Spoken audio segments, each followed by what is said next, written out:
Cell Saga. That sounds more fun compared to what we're about to experience. How's this? Sounds good. That's good. All right. Yeah. Good afternoon, folks. Welcome to Smudcast 879, a neglected demographic, the advantages of women in fandom. I can't wait to hear what the advantages of a bunch of sexually repressed, horny minorities in a fandom that usually don't belong with their crazy comments and their fanfics have to say. Yeah.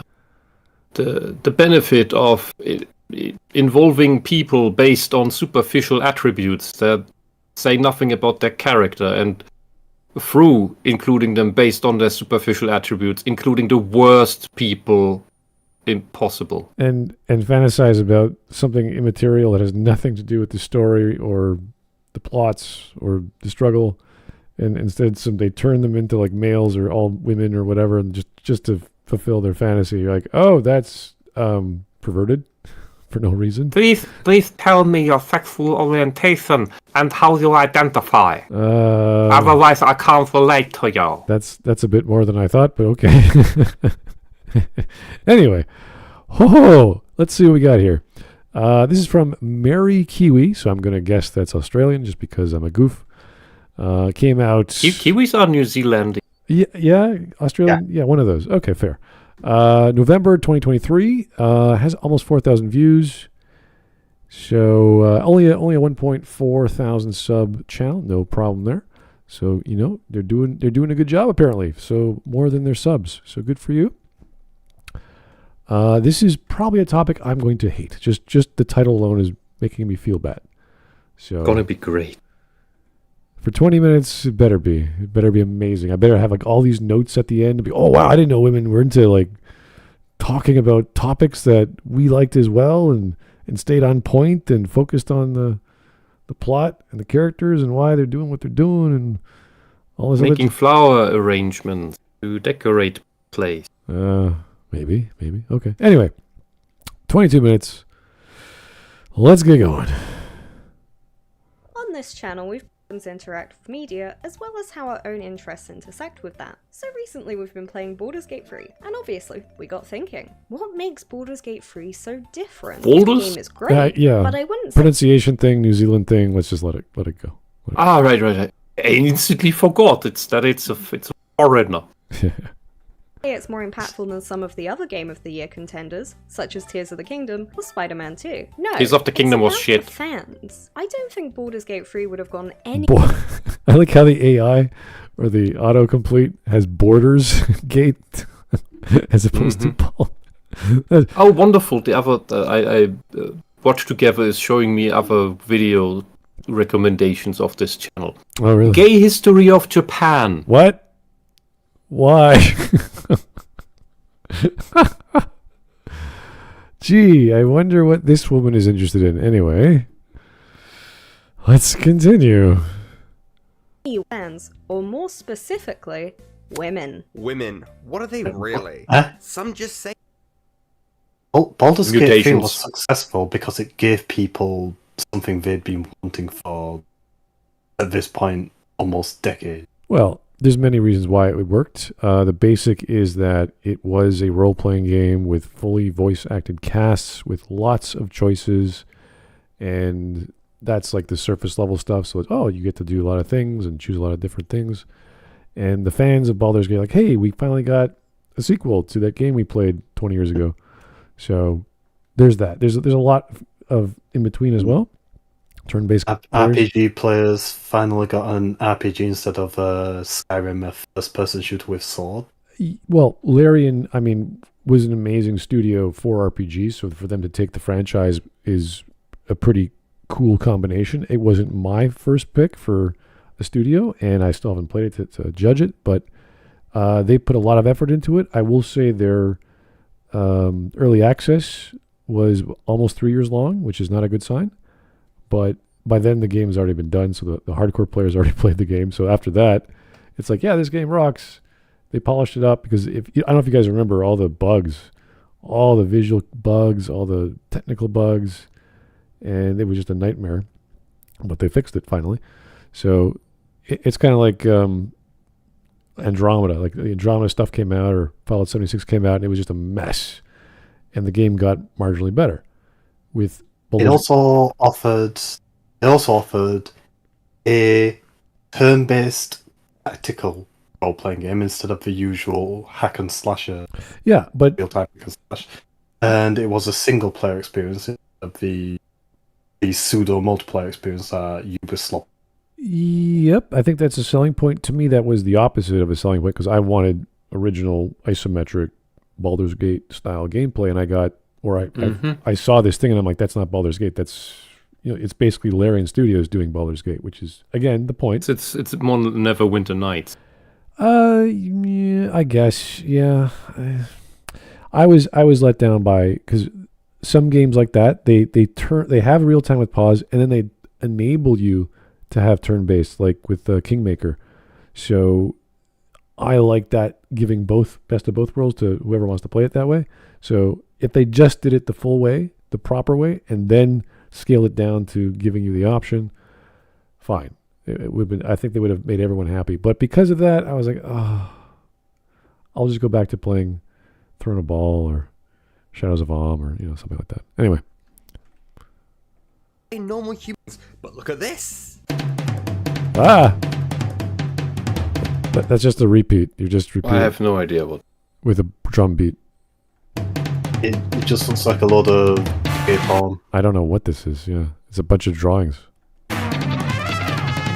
That's not normal, or is it? It wouldn't be amiss to say that the way that women interact with media has often been sidelined or deemed as lesser. From the depiction of stuff. Okay, we're getting that's nonsense. Some music that's copyrighted, I guess. Women have their entire genres.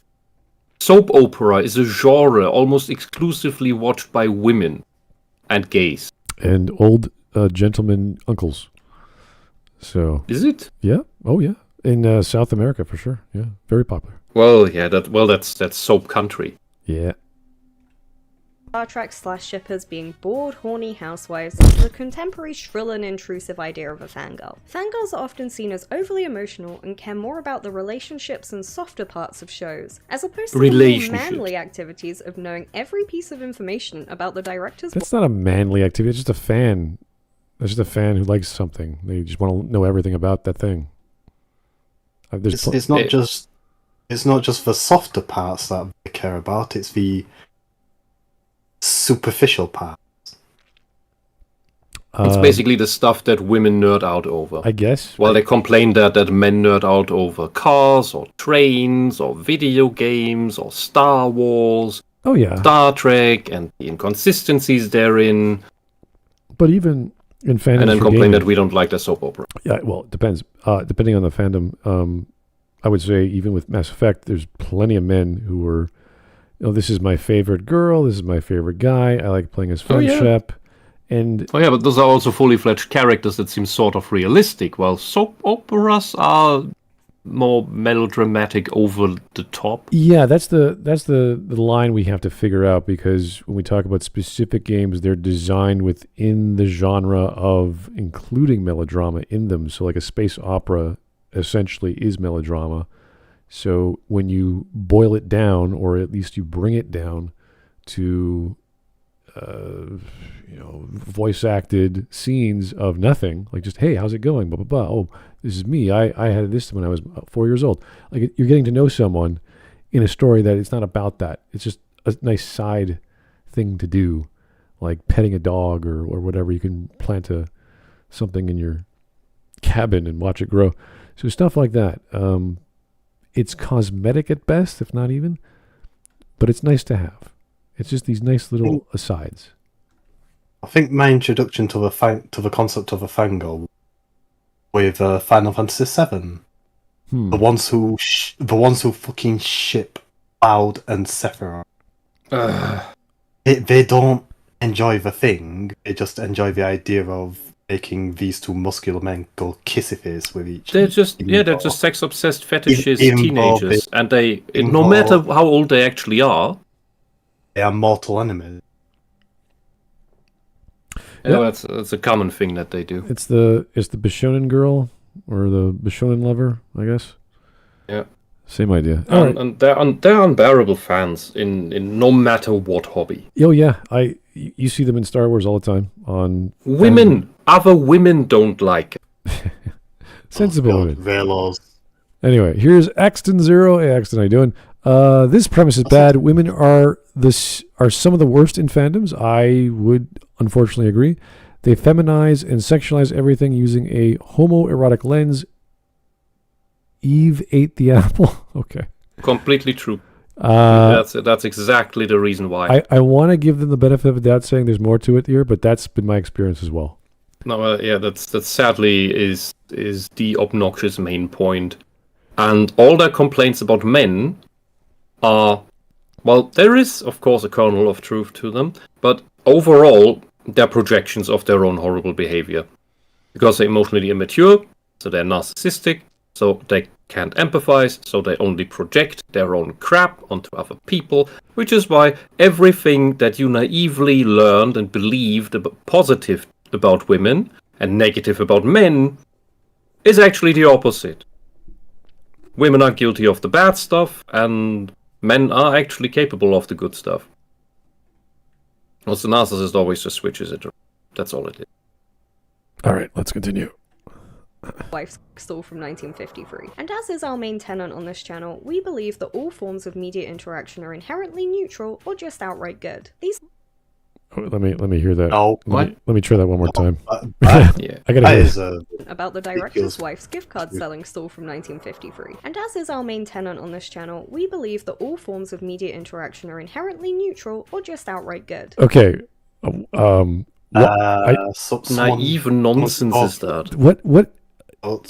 Have you ever? Someone stalking an actress is neutral. Yeah. And not a bad thing. Or saying. Saying that with this scene in the background is strange. Yeah. There's plenty of really bad interactions with media, especially when you talk about video game journals, reviewing games, giving them 10 out of 10. And I don't care what game it is. I don't giving them bad ratings because they're not communist enough. Or they don't have enough gay in it. There's not enough gay Which is representation, that. Which is the same idea. Or I just saw a review on, was it Games Radar? I didn't even care because I was just researching things. It was Veilguard. 10 out of 10. And you know at the bottom where it says the pros and the cons? The cons section was empty. There was nothing wrong with it. Everything about it was 10 out of 10 perfect.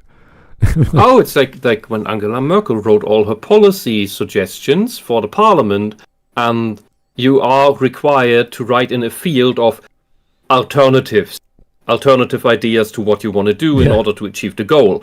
And she always just wrote in, for 16 years, all she wrote in was alternativlos, which means there is no alternative.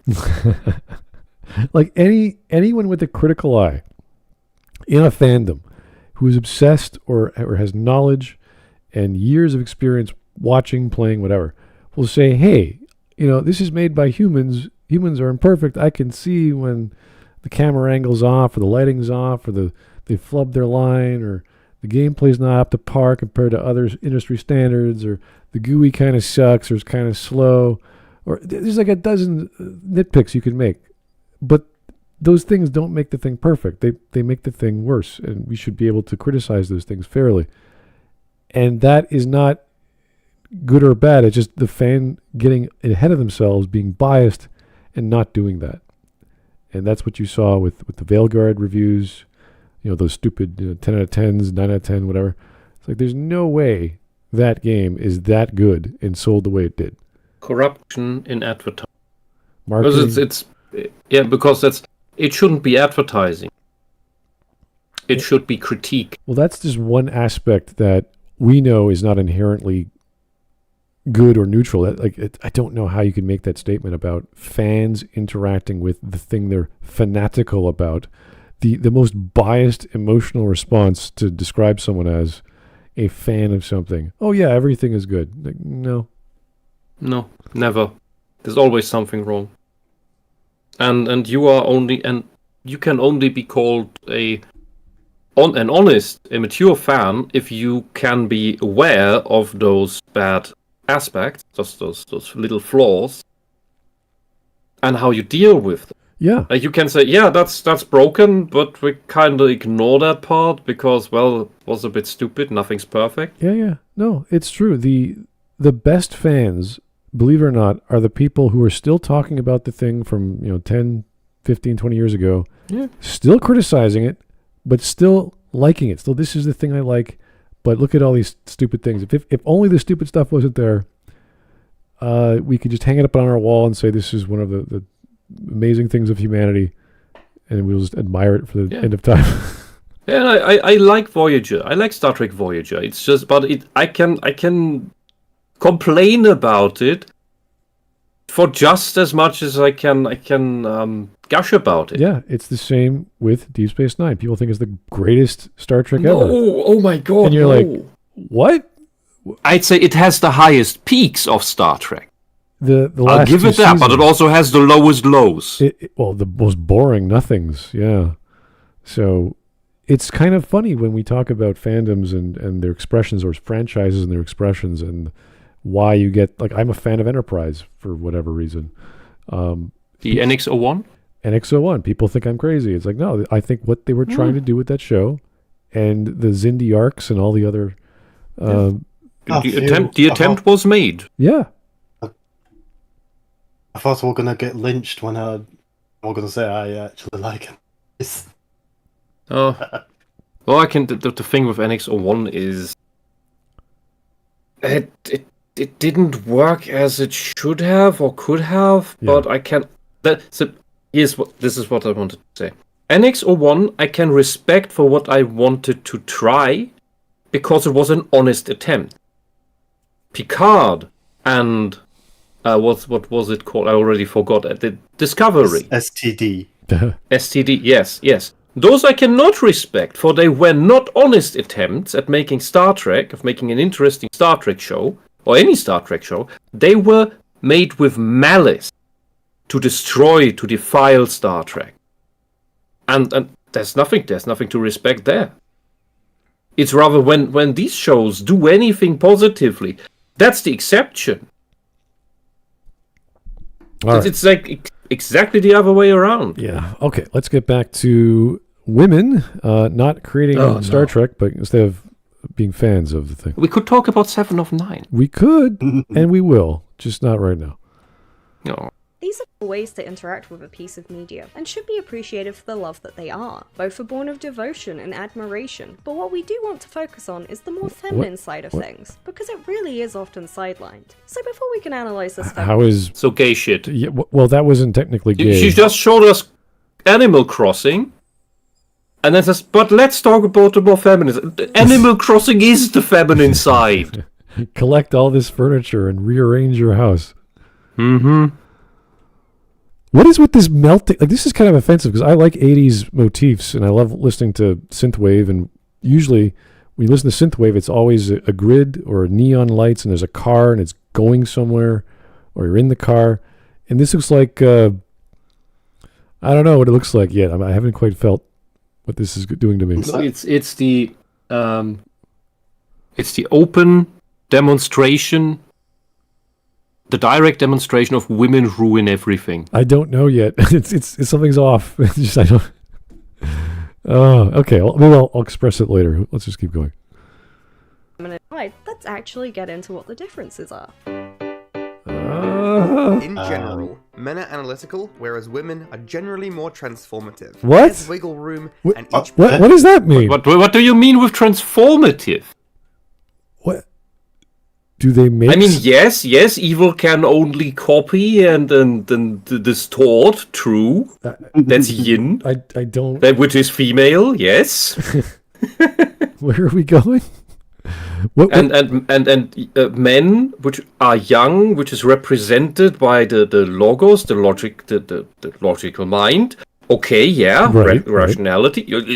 It's technically it's correct, but he's using the language of alchemy. Well, if he said leadership roles, let's say a male and a female, you could say the female is more focused on empathy and... No, she's not. Well, let's just say She believes that. She believes that.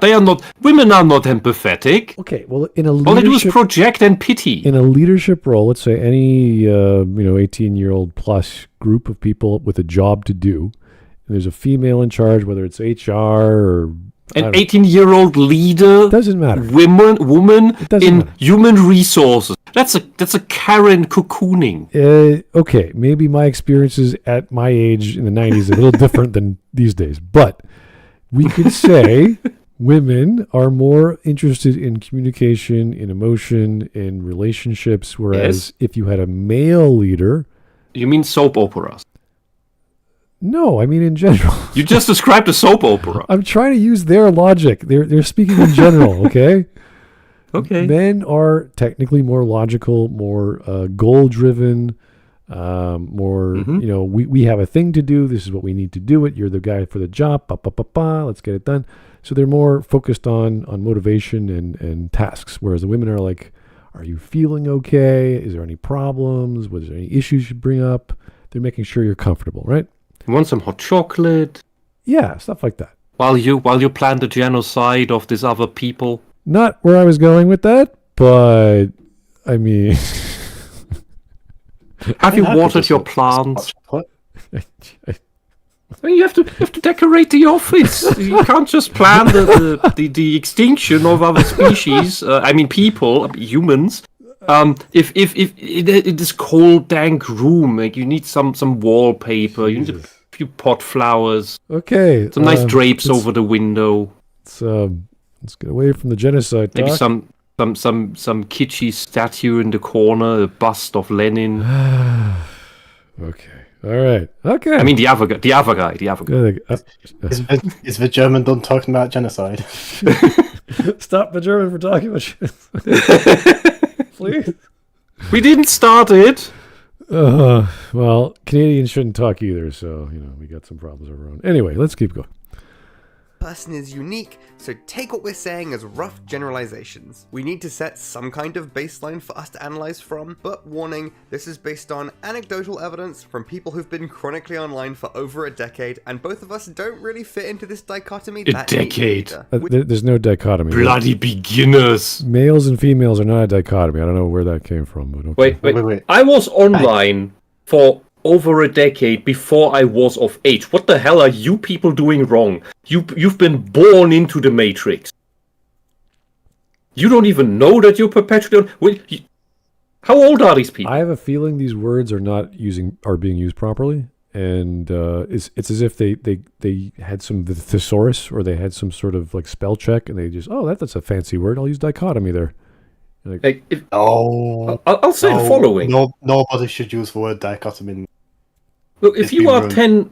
It's been ruined forever by Steel so good. Yeah. If you are 10, 15 years younger than me, and you say, we've only been perpetually online for about a decade, then you have not been perpetually online. You are immigrants to the internet. You are not real netizens. Get out! Get out of our space! It's our safe space, the nerd space. Go away! Okay, well, I hope someone read this because I'm already my vocabulary senses are going, nope, that's not a good sentence. That's not a good way to describe men and women being different. When you say generalizations, then you say the word dichotomy, I'm like, that's not even... There's a Venn diagram, let's slice it in half. Like, no! That's not what you mean. Anyway, back to whatever they're trying to describe here. We're here to look at trends, so inevitably there'll be outliers. Don't take it personally. Outliers.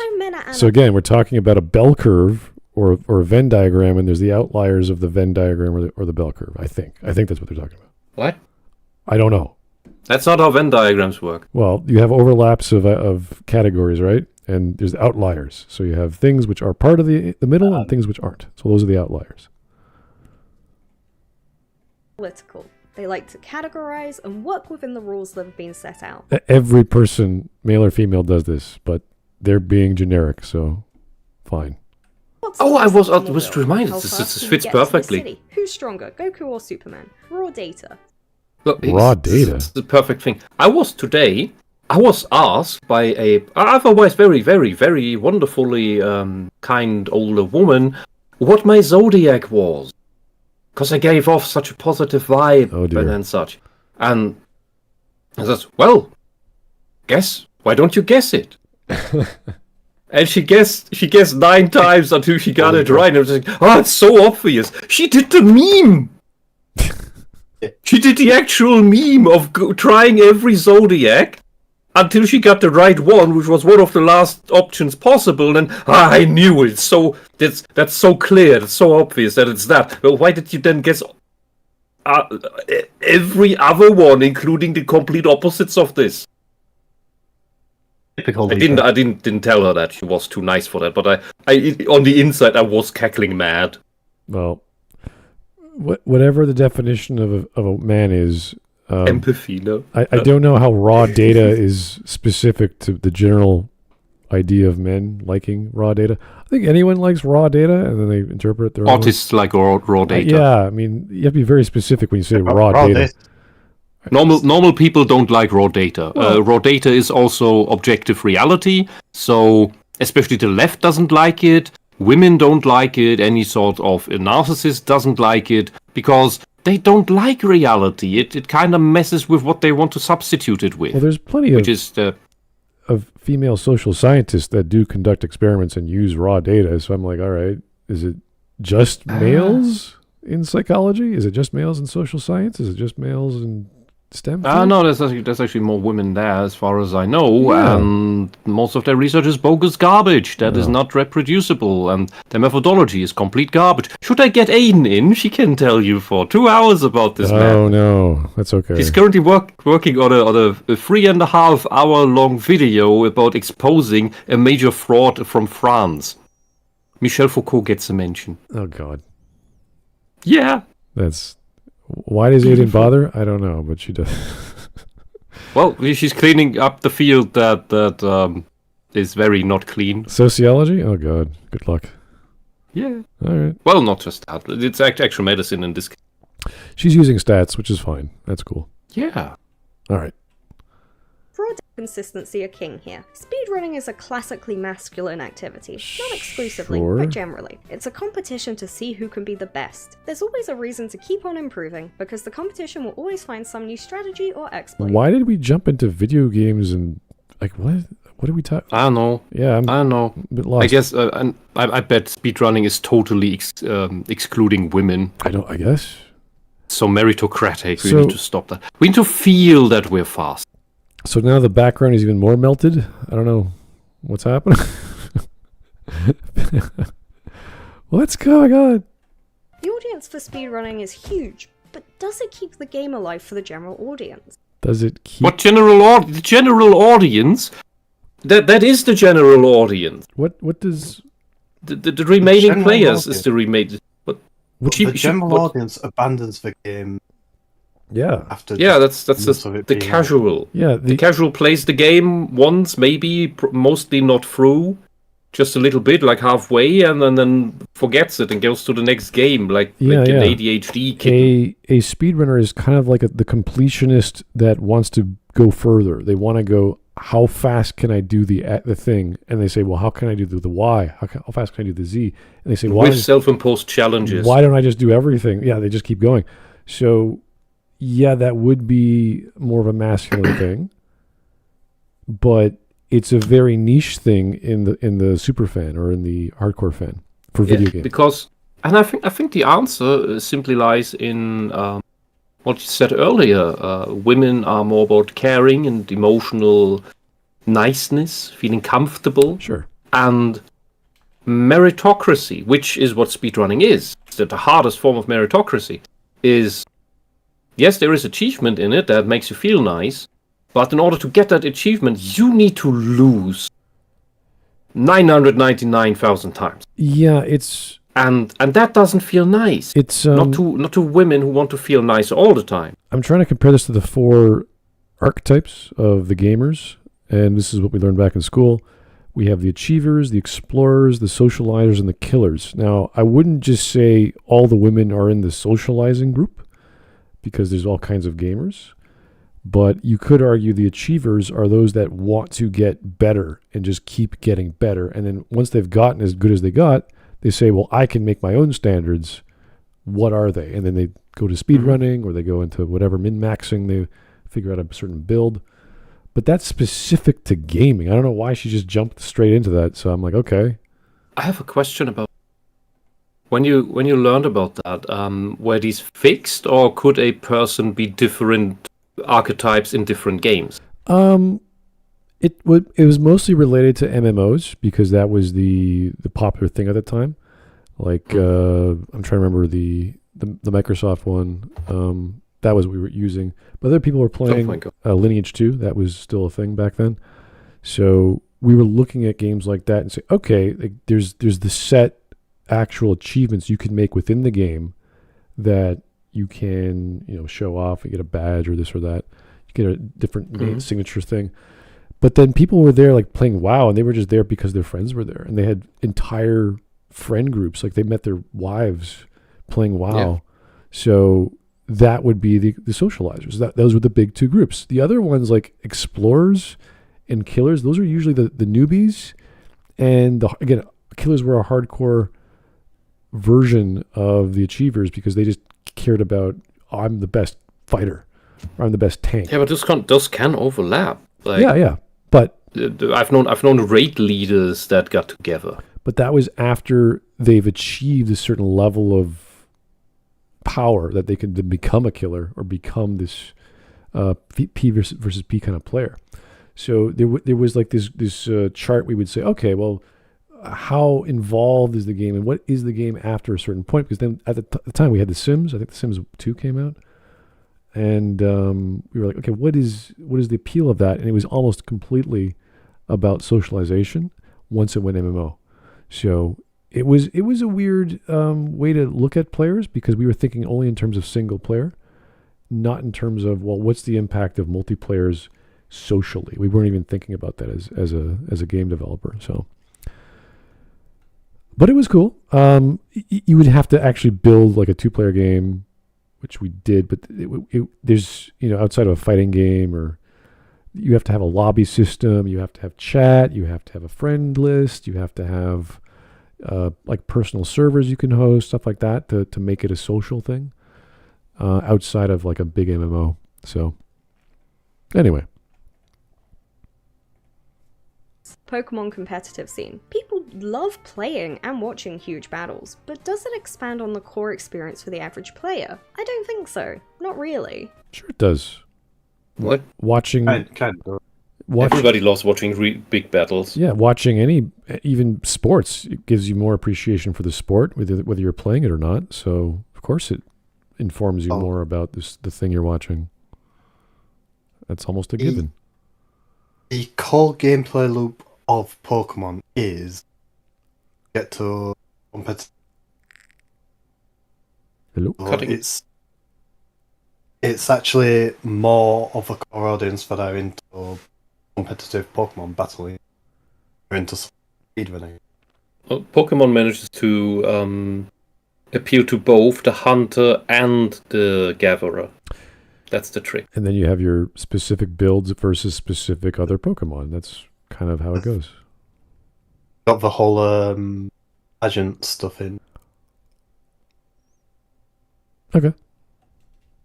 I have really awesome challenge runs, but I probably never do one myself. Speedrunning and challenge runs are almost a spectator activity that is self-contained and doesn't necessarily even require knowing what the original game is. I'm sure most of us have watched a video explaining a speedrun for a video game we've never heard of. The fun here is in the skills on display, not so much a mutual enjoyment of the thing itself. Men want to be accurate and informative. Discussions tend to be within the... Women don't?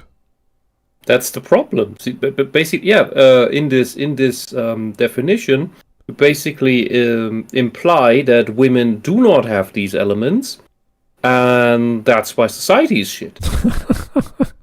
This is hilarious.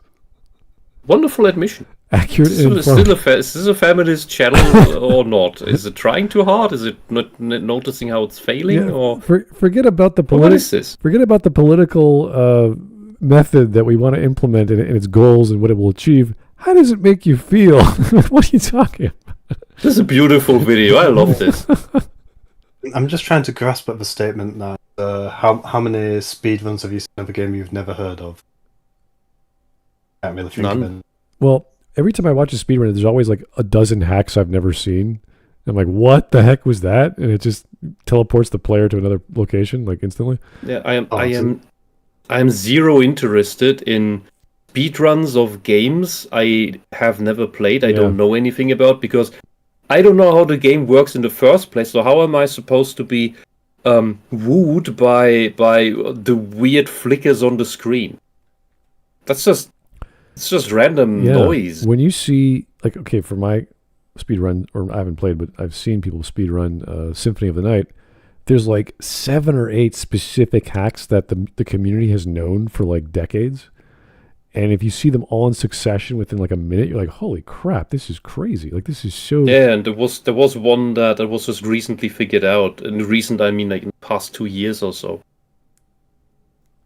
It's impressive. Like, it is like, that takes skill and timing and like luck to figure this stuff out. Anyway. I like how when it comes to Vagrant Story, there's no skips to it. It's just optimal playthrough. I still haven't played that. All right. I've been playing it for about 25 years. Okay. Yeah. The framework of what exists and how it functions. Men also tend to be more focused on the overall plot as opposed to character. How did we get from story What? elements? How did we get there? That depends, and the plot of at least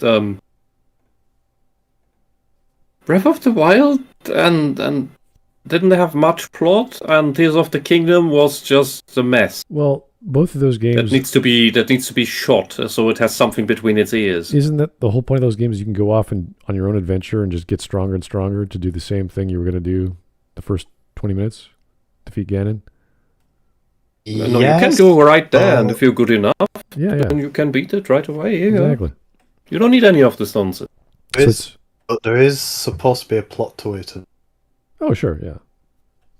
But the idea of the game is that you can just explore this massive open world and do your own thing. Yeah. And get your own weapons and all that. Which is cool. The idea of Zelda games was always have an adventure. And you have an adventure by just going in with no clue where to even go. Right. And the original Zelda on the NES was kind of Metroidvania, because you had to get the raft, you had to get the candle, you had to get all these things to unlock. Yeah, that was that. You just thrown into the field and then go wherever. Yeah. No direction. Masculine point of view tend to focus on the events and their implications, and discuss characters as a whole, not as individuals. What the hell does that mean? Characters as a whole? Individuals? How can you not describe them as both? You mean the whole character is not an individual? I guess not. So see, the problem is she admitted that men are more logical, so women are not. Well, so women are less logical. Obviously, that would be the logic of what that. What does that mean? And she is a woman, therefore she is less logical, and therefore is not capable of making good logical statements. Like and that one, doesn't notice when she is making non-logical statements. Okay, I don't want to be, self-imposing her own philosophy. It's kind of, women are crazy. Here's me being crazy. Like, whoa. Please don't do that to yourself. She sounds way more down to earth than Maggie. Well, no question about that. But there's flaws. I'm more mean than I should be, but don't be not mean to this, because this is not making. No, I think this is a vocabulary issue, as I said before, because they're using words and they're not using them properly. So, if she starts saying specifically about sex or emotions, then great, we could work with that. But right now, it's like these sentences describing a guy being more X or Y and not A or B. Or like this. Like, what's the difference between a character as a whole and a character as an individual? I have no clue. Yeah. Important thing in case you are watching, and as well for all the audience. If you want to understand what logic is, look up the root of that word, what the Latin word logos means. Look it up and be amazed. Let's continue. All right. A is the idea of auteur theory. A singular creator is often platformed as being the key behind something being good or successful. I think it's melting. That's not what auteur theory is. Auteur theory is Hideo Kojima making a stealth game and putting like Sentai and bullet bees and a guy covered in bees, and he's you throw bee grenades, and then you have a giant shaft, and you climb a ladder for 10 minutes while the song of the title plays in the background. It's just a goofy guy in control of everything making a video game. I mean, are you sure you didn't just describe Zelda? Well, okay. That sounds a lot like Zelda. It applies to many things, but it's the idea is that if you have control of everything, you are the auteur. This is your vision. I'm going to design this room in my house just to be mine, and I control everything in it. That does not make it good or bad. It means it's you, and you, in this sort of existentialist kind of setting, are directing things. So, obviously, one vision will be seen and experienced a lot clearer than if there were two visions or two writers or three writers. So I guess that's what she's trying to say is being good, potentially, because there's a whole lot of problems with that. There's a whole lot of issues with Hideo Kojima and Shigeru Miyamoto and all these other specifically, like, I don't know, George Romero. It can be good. And then sometimes you get Daikatana, or or whatever auteurs are out there. So cool. Which to the knowledge of facts being valued. For men, think power scaling, game guides, and theories. Men tend to dissect aspects of the property or catalog details and data. Women don't. Where do they like soap operas? Yeah, but if they like soap operas, they need that character sheet. They got to know how old the guy is, how big he is, where his background. His blood type, his zodiac, the ascendant of the zodiac. Yeah. What? How do you not write your fan fiction? What's going on here? But what? What about the women? Women prefer transformative interpretation. They like fan art? I'm quite sure there's plenty of males drawing fan art. Like a lot. Yeah, the Borus are full of them. I don't know. Okay, maybe she hasn't gone to fanfic.net yet. There's a focus on the relationships between characters and how they affect each other. A more holistic approach to behaviors and plot beats. It's more about working with what you're given and adding to it. You mean headcanoning everything and twisting it into your own projection? Oh no! Which means it has nothing to do with the real thing anymore. Is that what? Adding to it, you mean fan fiction? Well, yeah, calling that holistic is a huge misnomer.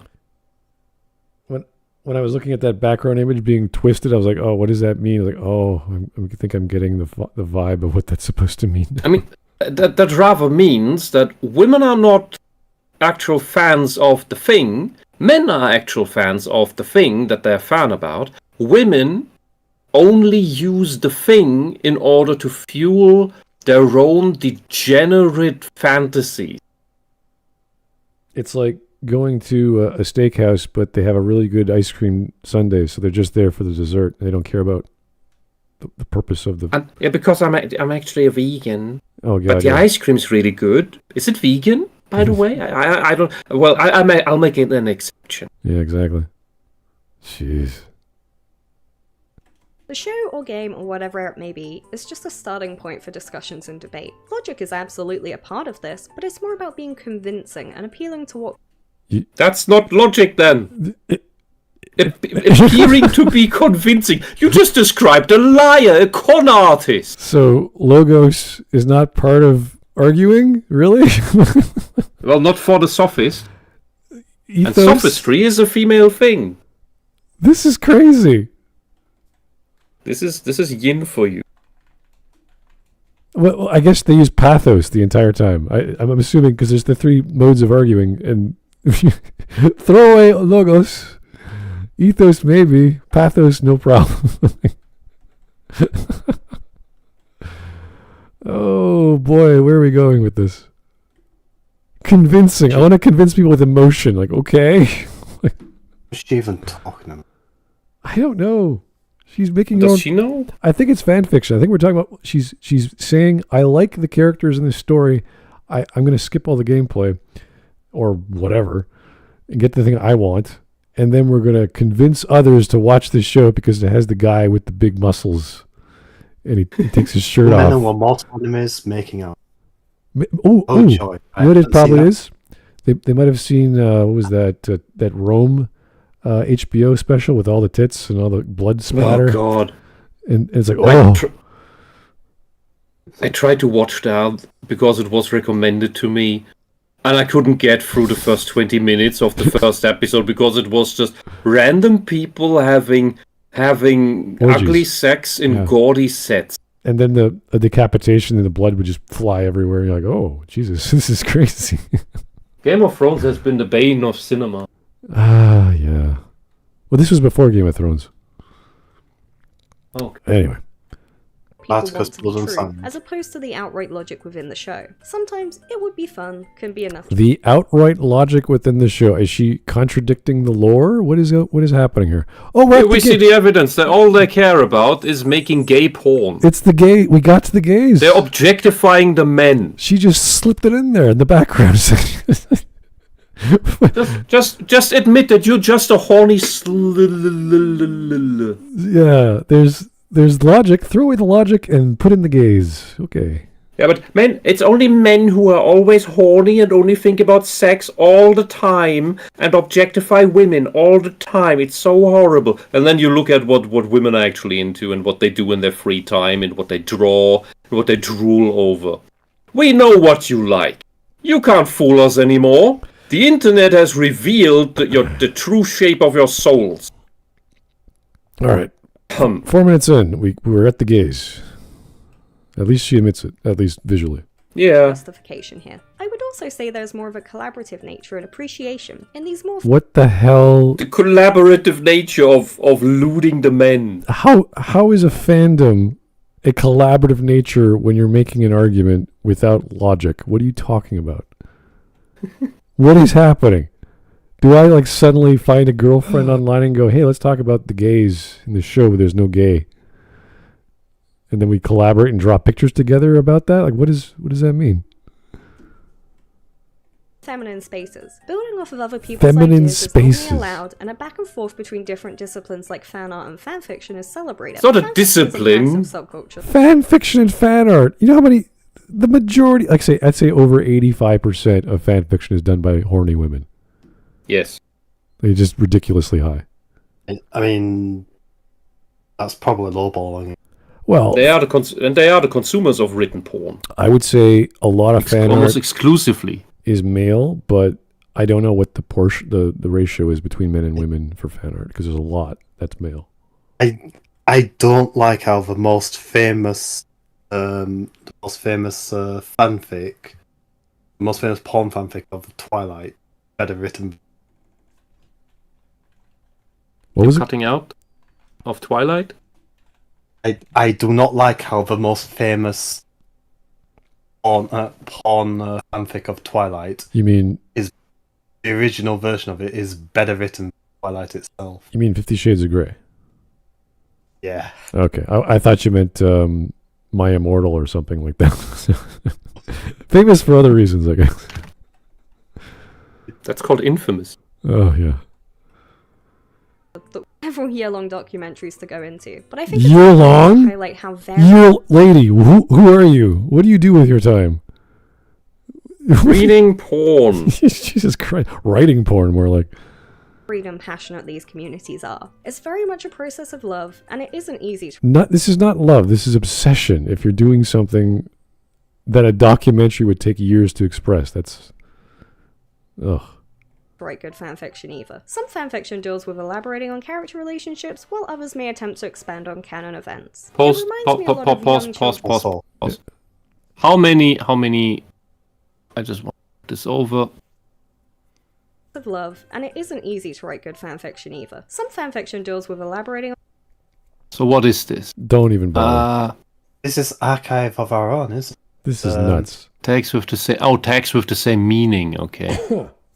On character relationships, while others may attempt to. I think recently it came out that people basically broke that website by being too perverse. They broke what? Archive of Our Own. Really? Yeah. So they deleted it? Oh, because they ran out of bookmarks. That thing. Oh. Yeah. Well, putting a giant wall of text on a screen you can't read is not exactly helping the argument there. No, these are tags, or these are things to specify what kind of story you're looking. Oh, it's just the everything story. It's got everything in it. Or these are just basically like. It's not genre. It's just tropes, steampunk elements, or, random crap. Just make a those, bunch of tags mean nothing. All right. There's a male. There's a female. There's conflict. There's love. There's hate. Yeah, okay. Oh my god. Okay, so post-canon events, post-canon I guess, post-canon-ish, post-canon kinda. What? Fucking hell. Why do you need so many tags for post-canon? Actually, post-canon. Because they just write random tags and they don't clean up the actual tag. All right. So they've got partial to post-canon, and they've got partial to post-canon spelled wrong. Yeah, this is hurting my brain. We got to keep going. Okay, we got a super chat from Axton Zero. Thank you, sir, for the 2. She draws Shinji X Kaworu for sure. Yeah, well, who knows? She's into something. We just don't know what. Expand on kids. It reminds me a lot of young children playing with dolls, smushing them together in new and interesting ways. That's exactly what they're doing. I guess, yeah. They just now not only smash the lips together, but also the black But I parts. think it's very feminine to write 10,000 words about what would happen if you put It's very feminine to be an obsessive fangirl. Okay, sure. I guess that's true. Yeah. Loki and Doctor Strange in a locked box, shook it up, and threw it in a river. Both these male and female approaches are just They will different kill ways each of other. interpreting the source media text. And neither No, of them are it's worse. not. But the point of this video is to celebrate this Yes, more it is. feminine interaction that often Yes, it is worse. Slay enemies? Because the male interaction isn't distorting things.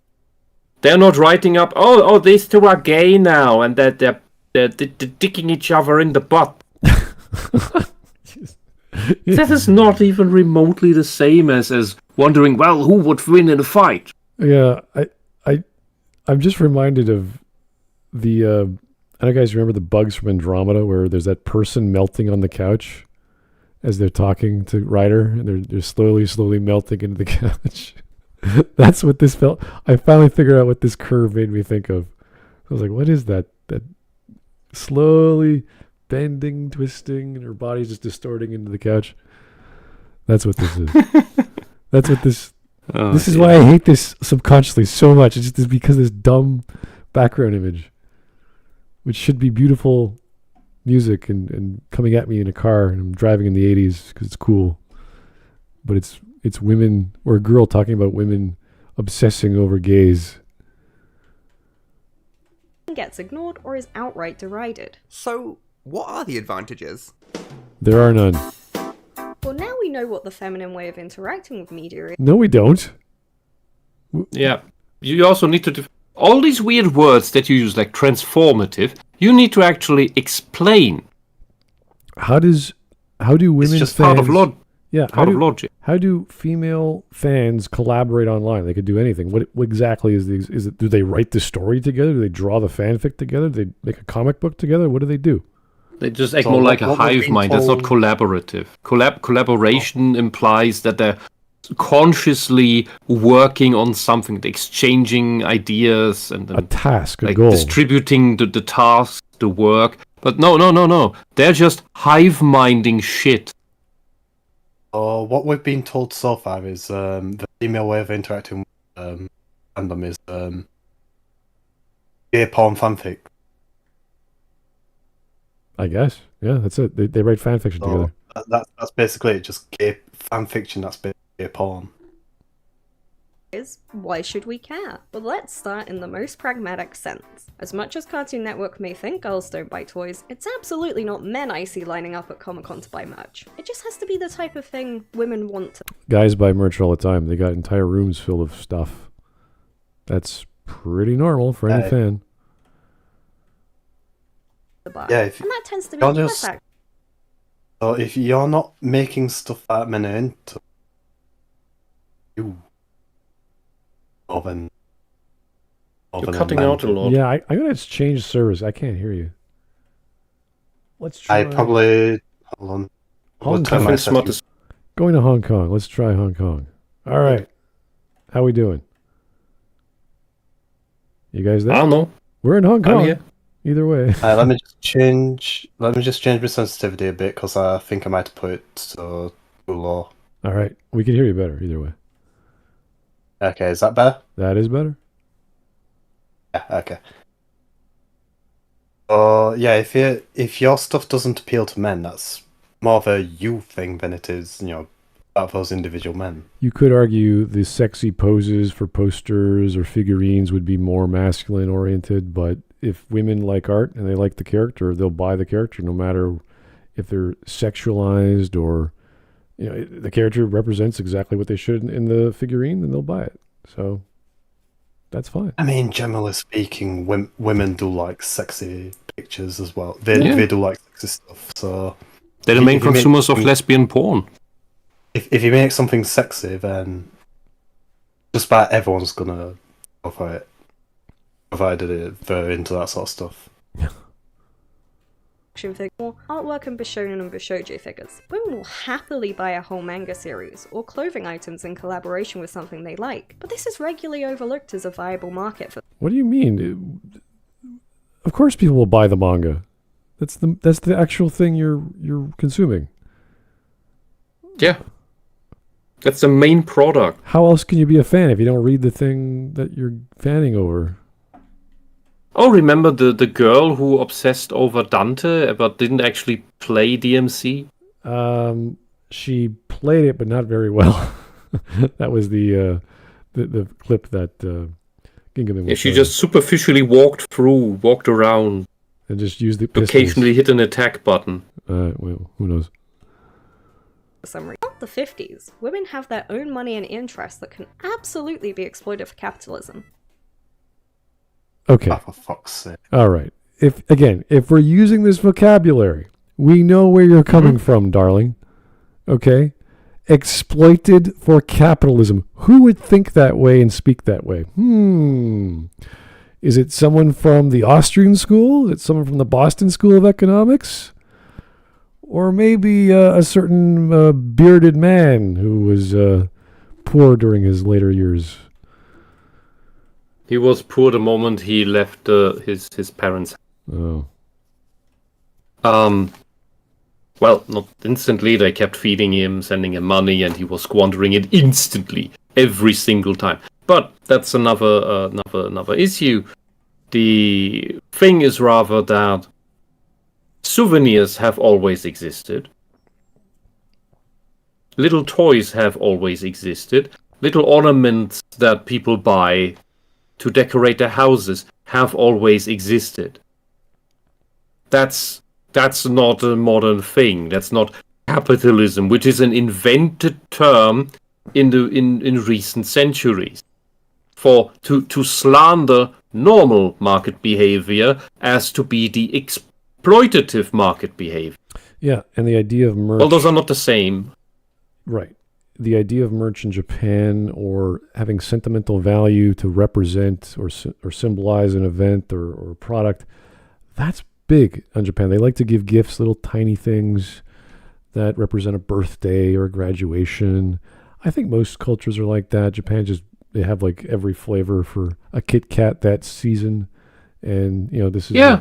It's a beautiful little ornamentation. The same with Shintoism. That's a European company. Why don't we get the cool Kit Kats? Why don't we only get the standard Kit Kats that taste like shit? Which is funny because you've got some of the best chocolate makers in the world in Europe, and they're not making the cheap little bonbons for everyone. For Yeah, we're not getting the peach flavored Kit Kats. They're amazing. Or the turnip flavor. Even the matcha tastes good. Yeah, they have crazy. I have people from their Japan trips to bring me the Kit Kats.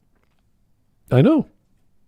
And they do. It's wonderful and other wonderful stuff. But why can't I have it here? It's beautiful. It's like they can They can actually make their own. Like you could ask for what you want, and some of these stores you could build it your own as well. I have one of the. We used to have one of those in Toronto. It was seasonal, so it only came 8 years ago. But they're very sentimental, and confirmation celebrations, graduation, anything. It's like a single Kit Kat. They'll customize one stick, and it's dark chocolate, light chocolate, all kinds of wafer combinations, the big ones, the small ones. So it's such a beautiful thing. And it doesn't have to be a Kit Kat. The Japanese do this with other confectionery as well, but the flavors are always unique. They're always like this Japanese inspired concept, whether it's a fruit or a vegetable. And it doesn't have to be solid. It doesn't have to be a food. It could be, a flower, a plant. It's something symbolic of something. That's the sentiment behind it. That's the most important thing. It symbolizes your intention to celebrate. I think that's cool. So why are a lot of things that cater to women so bland about it? I want cool things too. How did we get why? Wait, what are you talking about? These are cool things. Maybe she has higher standards. I don't know. Let's find out. Damn it. But the main advantage of women is the devotion to creating. Fanfiction and fan art exist to fill a gap, and by Wait. You just said there's not enough merch for women. A gap? And now you're saying...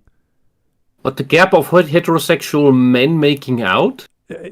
Wait, does she want porn? She wants porn. She wants to make porn? But look what she's showing us. She's showing us porn. So there's a gap. You can already tell from the drawings. I don't even need to look at further context. The style itself is how women draw male porn. So she wants... Or men-on-men porn. She wants not to be in the industry, but she wants people or for herself to make doujin of the thing that she's a fan of. That's what it sounds like. A gap where there's no porn. What a strange thing to say. There's a lack of video game porn of my favorite thing for women. I'm like, what? Okay, I guess you could fill that in for your minority of horny women out there who play Halo. I don't know, something like that. All three of them? I guess they got to be out there. There's a gap. doing this keeps the fandom alive when the show... The fandom alive. That's not alive. That's just you looting a character. By being perverse? Wow. Guys, let's make some porn because Dragon Age is dying. Yeah. Let's just look at this and know, and this is on Blue Sky.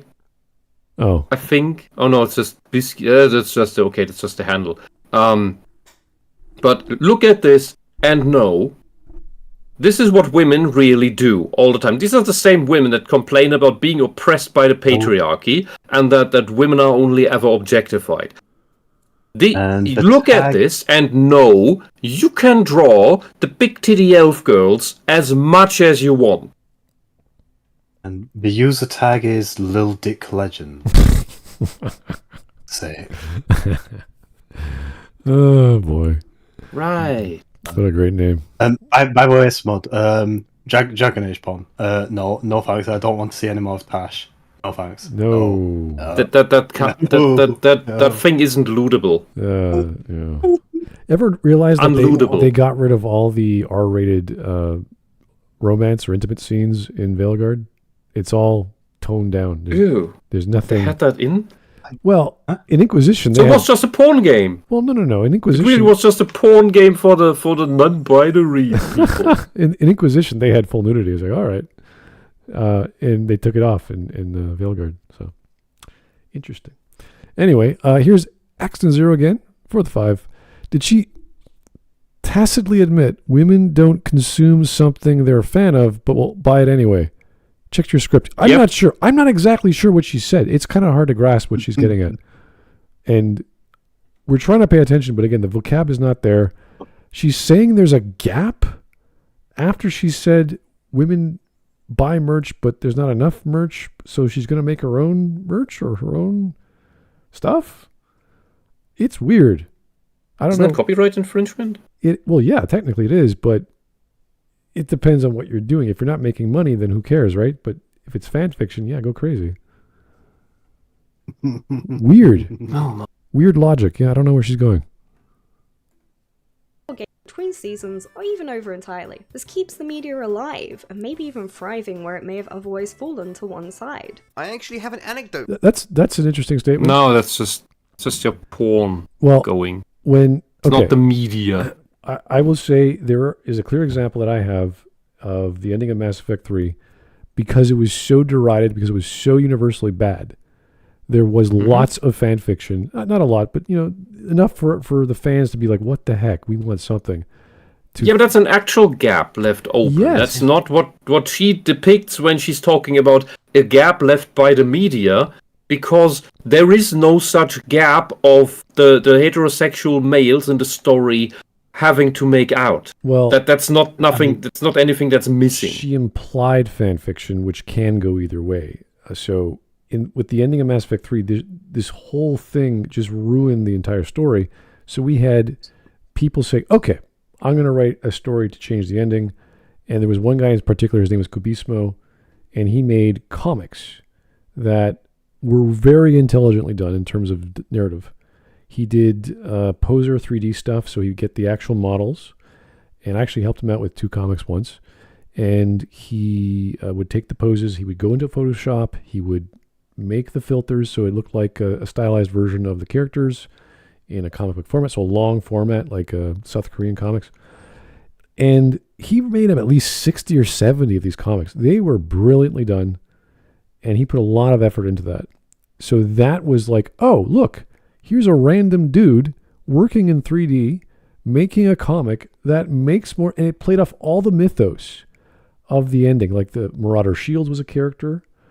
What happened to Shepard? We don't know, and that was a big mystery, and it was still ongoing throughout the story. They focused on individual characters. There was like a dozen of them, so there was so much to work with, and people were generally, wow, this is great, this is compelling, I can't wait for next week, I can't wait to see what happens next. All from one guy going, yeah, this ending sucks. So that is an example of what she's talking about from an existing fandom which screwed itself over. What she should be talking about. But she's just trying to justify porn. She's getting... well, yeah, I think you're right. She's trying to use this female argument, and it's just not working. It's just saying, we want to see the 2 guys kiss. And you're like, oh, okay, we get it. Just say that. Don't waste our time. Anyway. 6 minutes in. For this. When I finished Fairy Tail as a teenager, I wanted more so badly. Too bad. It's done. What? Yeah. That's so... I never went, oh, Cowboy Bebop's over. I wish there was more. It's like, yeah, kind of, but Yeah, but it's also done. Yeah, it's finished. Exactly. My meal is then make your Cowboy Bebop universe role-playing game, but you're not going to get the main characters. Yeah, I'm full. I'm satisfied. It would be nice to have more Ghost in the Shell standalone complex, but yeah, the 2 seasons. Second gig was, but second gig was basically just a rerun of the first gig, and it had a definite ending plus solid states. Yeah, what you can do, because it's what standalone complex is it's actually science fiction stories when it's not plot related. So you could interject like 300 episodes there if you are creative enough to write good science fiction.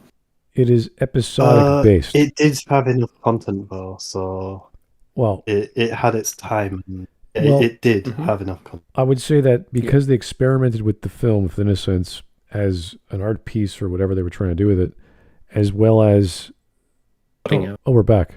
Yeah. As well as did we just shift? Yeah, we're back to automatic. We were in Hong Kong and now we're automatic. Discord is horrible. Yeah, what's going on? Shame on you, developers. Shame on you. But a show like that is it's kind of like a platform. It's kind of like, okay, here's the universe. The characters are static. There's always Bateau. There's always going to be the major. They don't change. And then they made a third edition, which was on Netflix. I can't remember what it was called. I didn't watch it, but the animation was a lower quality. I thought that was a reboot though. It probably was. Yeah. Was that a Rise or was there another one? I think it was a Rise. Yeah. Oh no, a Rise was different. That was a weird reboot. Yeah, I didn't bother. Netflix's was basically supposed to be a standalone complex, but a remake of it. Really? Poof. What's the point? Yeah, they used that thing Kojima used in MGS4, the war economy, for some reason. Really? Oh, never try and rip off Kojima. That's not you're bent on disaster. That's what's going to happen to you. Whew. All right. Upon these amazing comics of my favorite ship at the time, drawn by your favorite ship. So you're a girl, is what you're saying. Buzzkin, I was drawn right back in. I subsided off purely reposts. Was that a little girl? It kind of looks questionable, doesn't it? I'm like, wait a second, sir. What do you just so superficially and without knowing whether she's actually 5,000 years old? That looks kind of suspicious. Is that the next question we have to ask this gentleman, sir? Is that a giant 4,000-year-old dragon you're shipping with the 25-year-old male? It's totally a 5,000-year-old shark. Oh God. Of these adorable comics for months. The moral of this story is, fan works like these keep the franchise alive between official releases. Does it? Or, keep it alive? That's nonsense. Or are you just a pervert and you're getting your fix of perversion? Yep. And there's nothing wrong with enjoying a perverted thing, but if it's not... amazing. Sane fans don't need to keep the thing they're a fan of alive, in quotation marks, by making porn fantasies of it. Yeah, that's another thing. If the story is an actual R-rated or adult story and you're making just another fan fiction of the same content, obviously that's what you want. That's what you expect. Yeah. Just look at the Star Wars Expanded Universe. It's basically all fan fiction. And some of it is so good that it is generally considered canonistic, but that's not all porn. It actually is canon. Well, it was. Well, not all of it. No. Disney Wars is not real Star Wars. It's just no. I mean, not all of the even not all of the expanded. Not all of the expanded universe is canon because it cannot be, because there are contradicting things. There's simply things that are more accepted than others. All right. We're at 6 minutes and a half. I don't know how much we're going to go because this is getting dumb. This is especially important in the current media landscape where it could be 3+ years between releases. When something has a heavily female fan base, it also tends to have a much larger online presence, which brings No, it doesn't. in new fans. Oh. I have a personal vendetta against websites like You mean Netflix and no, not fans. Those are not fans.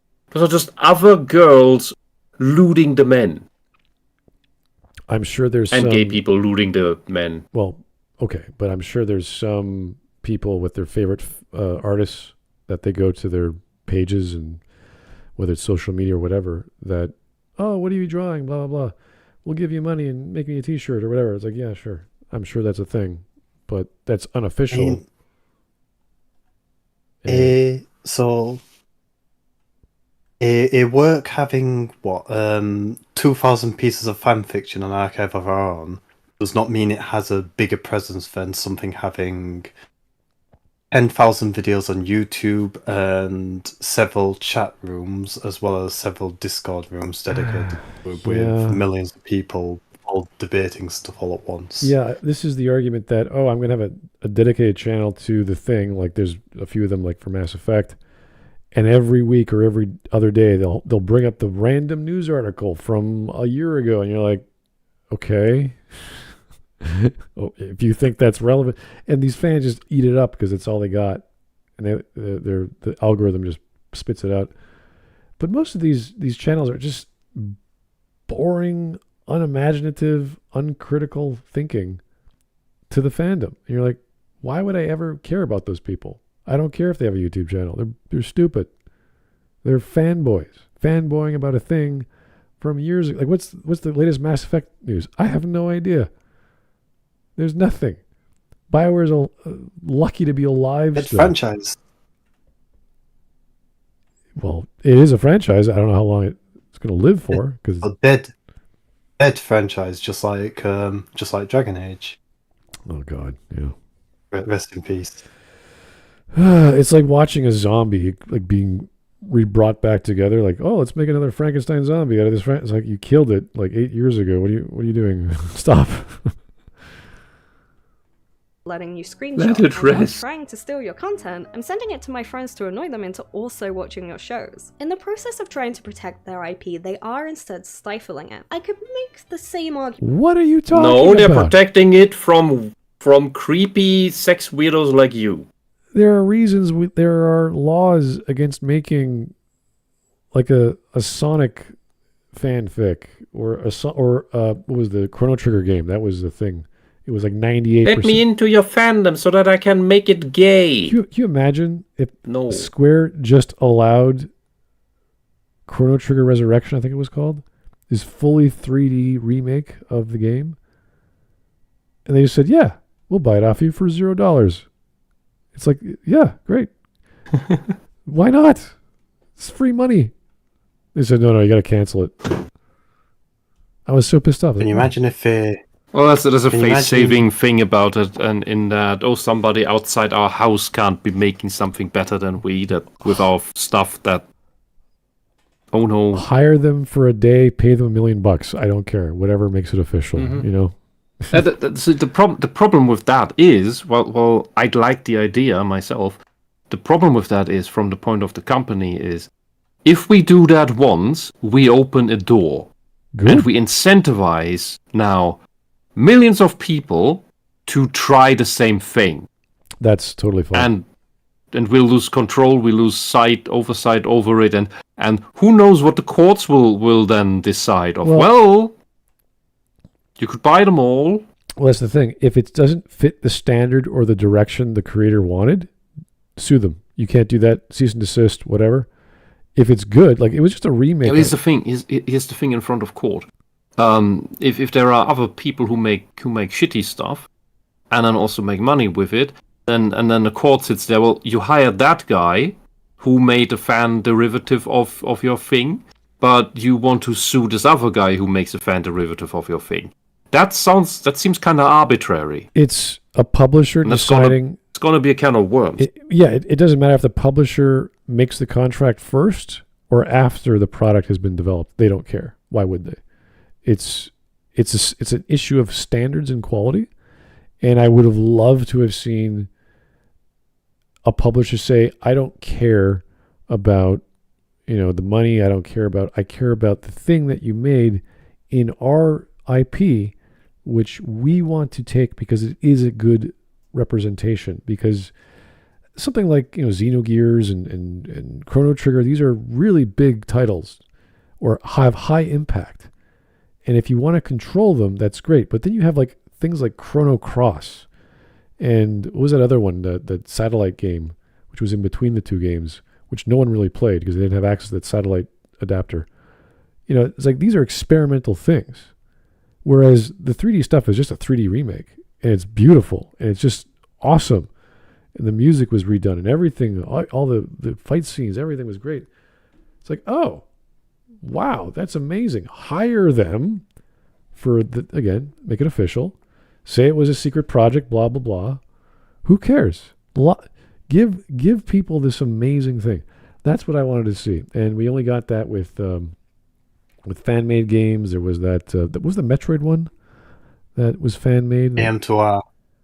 Wasn't that another Metroid 2 remake? Wasn't that official? Didn't they buy that? No. They did? Okay. What happened was, shortly after it came out, they released their official one for 3DS. Ooh. So they were actually working on one roughly midway through the development of AM2R. Interesting. See, And it's actually quite sad that they did send a cease and desist to him because he didn't make any money off it. yeah. Well, I do remember it was a fan creation, and I remember playing it. And I thought, wow, this is brilliant. This is great. And I think Fusion came out right after, or whatever it was. Yeah. No. For Fusion was what 2001, and AM2R I think it finished development to 2017. Really? I would offer hire the guy under a pseudonym and don't talk about And just double check. because I'd want somebody like that on my team. Yeah. So it finished development in 2016, Oh, cool. and it used the so the gameplay was based on the gameplay of Metroid's Fusion and Zero Mission. Because they basically use the same engine. Very cool. Man, one guy or a group of fans just making the thing. I think just for one guy. Yeah, it's incredible. Anyway. A lot of fan art is technically IP theft, and it's tricky to decide on one side or Thanks the for other. admitting. For larger companies, I feel it's negligible if an artist even makes a few grand off of your property, especially when no one would assume it's related to the original IP. But then I also remember when Among Us got popular and the developers had to ask people not to make merch because as a small company, they were trying to work on it themselves. And these fan creations Yeah, that's a different thing. Merchandise. Most of the time I'd say it's a force for good, especially when Fan art is not the same as merchandise. Are you able to distinguish between things? Merchandising, that's official product. You can't make that. That's like bootleg garbage from China. Even if the quality is high and it looks real. And that's one of the things about the Toho fan community. Zun, the developer of Toho, said, yeah, you can make anything, but don't make any money off of it. Yeah. And you get one of the most wonderful fan communities on the planet that even make entire anime series of professional high quality for no money. That is fan content. It's not loot nonsense like she does. Oh, it keeps it alive. Like, no. Look at Toho. That's how they do it right. Our fan fiction barely anyone reads. Team Shanghai Alice. Yeah. Formerly known Amazing as music. All right. on its small scale and operating in an entirely separate space like Artist Alley, or maybe there's some kind of transformative nature to the work that the original IP holders would just never have thought of. Some companies also expressly allow fan art, which I think is great, but it shouldn't be expected, because at the end of the day, Oh no, allowing fan art that's a nonsensical thing. Fan art can just be created. But making it and then selling it, that is a problem. If you have somebody who commissions you, hey, can you draw me something from this franchise that looks like this and that? That's a different thing. There's something about active and passive going on here. And you need to distinguish between that as well. Yeah, but I'm trying to say, That makes sense. Even if you officially hire an artist to do fan art, that doesn't like make the fandom continue. That's just you want to buy a thing. Yeah, you're not buying a third party material like a book. Like, so when Dragon Age comes out, in between the games, the writers write books, and they create bigger worlds and more characters, and it sometimes leads into the next game. I've seen that a few times. That, I would argue, keeps interest going. Maybe not the games, but it keeps the fandom happy, so they have something to work with. and what to expect. And obviously you can't release movies and games one after the other within a year, but you can give trailers, you can give status updates, you can do interviews, and you could take ideas. That's fine. But this idea of keeping the shows and the games alive is, I don't know, that's a weird argument to make. You could argue after it dies, let's say, I don't know, take a dead series and say, okay, we're going to do our own thing. And if it's after the 25 years, or what is it, IP, the existence is like 50 years, I can't remember the exact time frame, then yeah, maybe. It keeps changing. Yeah, I don't know, depending on the state. You can get away with it, but that's, you got to be a super fan for 50 years to then have the rights to do, I don't know, Sherlock. Like anyone could do Sherlock now. So. Yeah, but none of it would be official. No, but you can do it.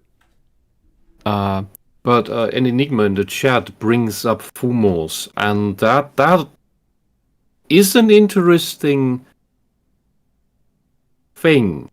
I would actually have to look into that, how that works, because do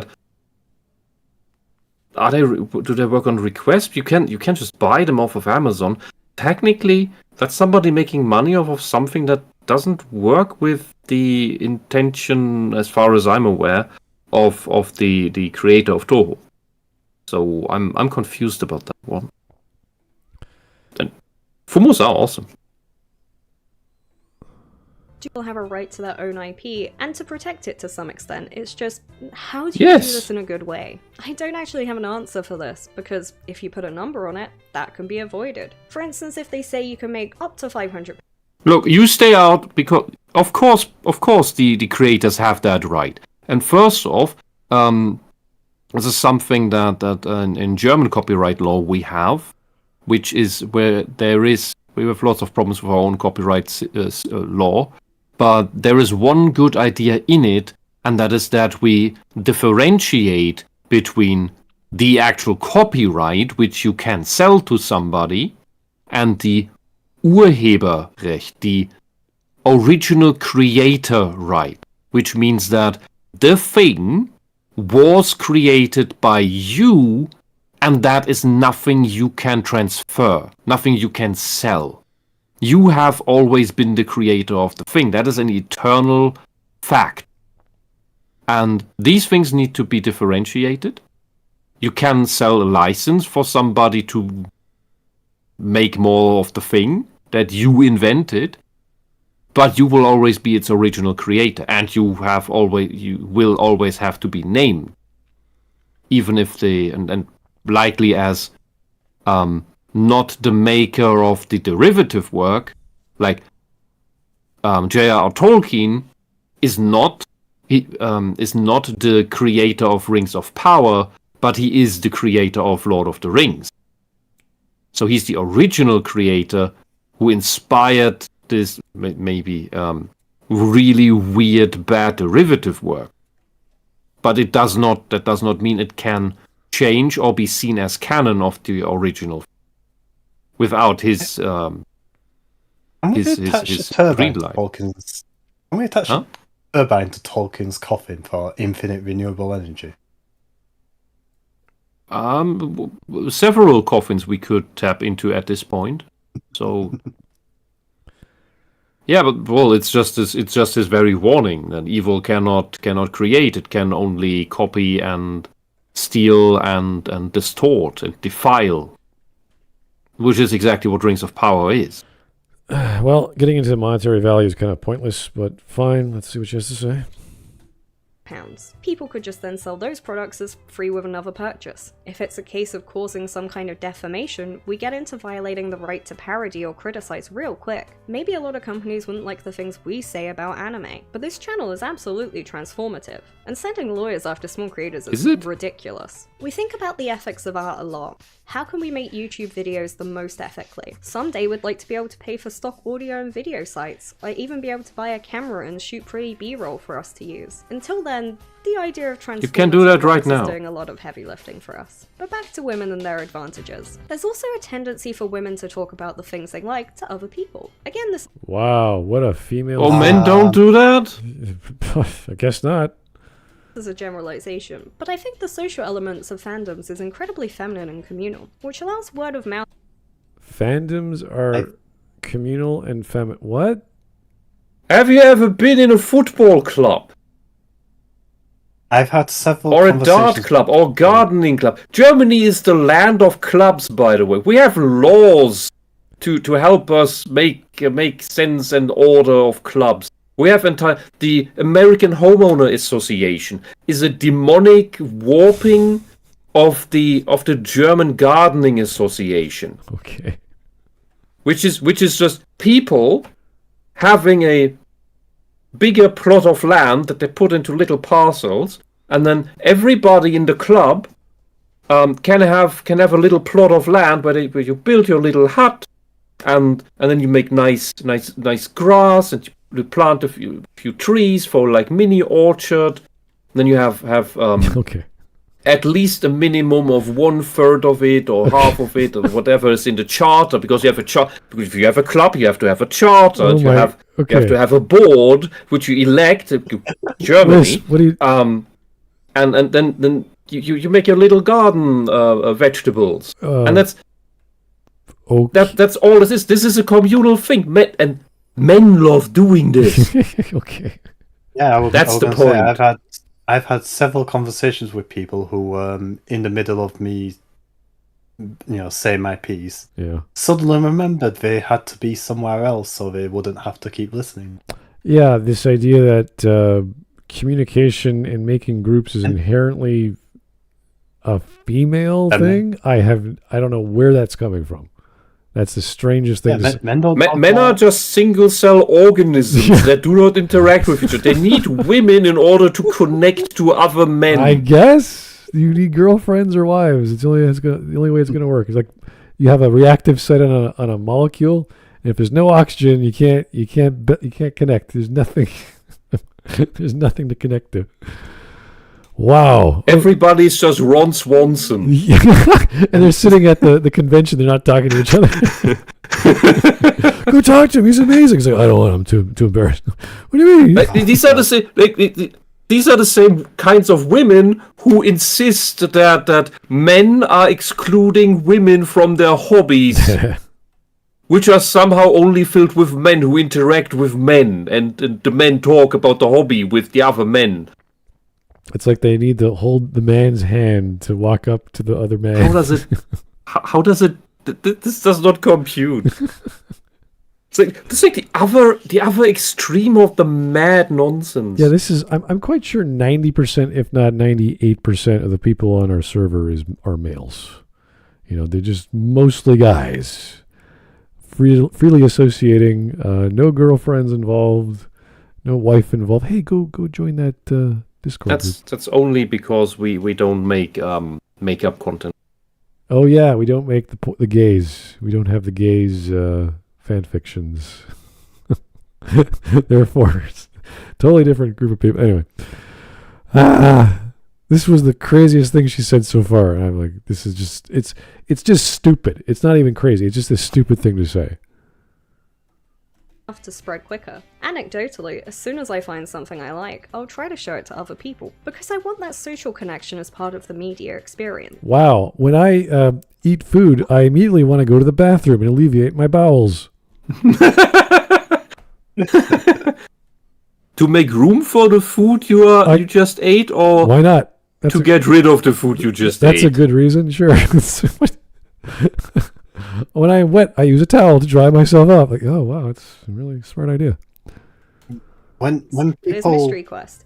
When people like something, they generally want to share it with other people because they want to share the thing that they like with other people. So the thing that made them happy can make other people happy. It's a human thing. When a child sees a bright light, they tell their mom, "Mom, look, it's a bright light." Like, thank you. Yes, the world is amazing. We get it. There's Mystery Quest, but it's a hard sell to get your friends to watch 20 hours of podcast. You guys should, though. After this video, of course. Men obviously No, do recommend and share the things they love too, but sharing and wanting others to enjoy the things you like is a fairly feminine trait. Oh. That was a guy saying that. That was amazing. So artists who just ramble on and on about trains are women. Now we know why they're trying to turn all the artists into women. A fairly feminine Now it trait. makes sense. Sharing things is feminine, guys. Okay. Talking about things you like, only women do that. Jesus Christ. Right. Feel like most of the other men I know aren't spending their evenings discussing the latest episode of Loki or spending time going through. Because it sucks. Also not because it's shit. That's because you're gay and don't talk to real men. Yeah. Or the gay men are actually having a good time with other gay men with real things that they like, as opposed to Loki. Oh, you mean the good gay men? The actually attractive, the men that look like men. Yeah, exactly. The gay men that the other gay men actually want to have but can't get because they're not gay enough, men enough. Yeah. through tags to find fan edits, like me. By targeting these feminine behaviors, Gay. the company could What feminine behavior? You're in your own little world, honey. What the sharing of ideas? What are you talking about? reasonably cultivate a dedicated fandom for their product, but it mostly seems to happen by accident. A lot of the shows known for their massive female audiences. Teen Wolf, I'll- Supernatural. I need to tell the NCAB book club I visited that which is only men. You're all That they're actually women because they engage in an only female behavior, which is talking about a thing they like a lot They think with each other. Supernatural is a majority of women watching it. I don't think so. There are lots of women who watch it. I know because they go to the conventions. They talk to the actors. But gonna say it's mostly a guy thing. Yeah, Chad asked from whence this video came. 2 years ago. I think also with Supernatural, there's a bunch of women who ship both brothers with each other. Yep. It's fucking weird. And That's creepy. right. That's a thing. Oh my god. All right.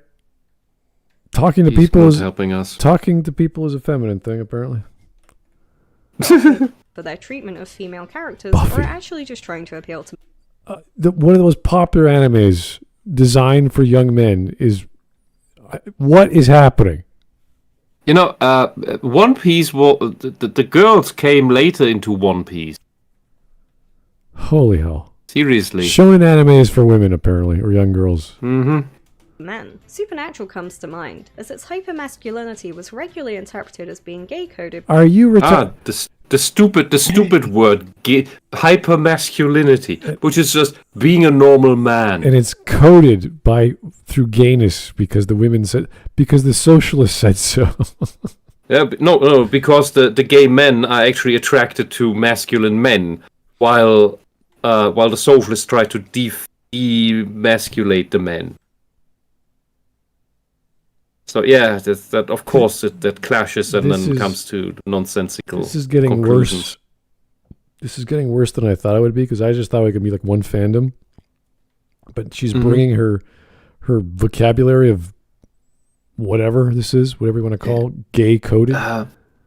She sounds more down to earth and coherent than Maggie or Red, but what she's saying is actually much more insane.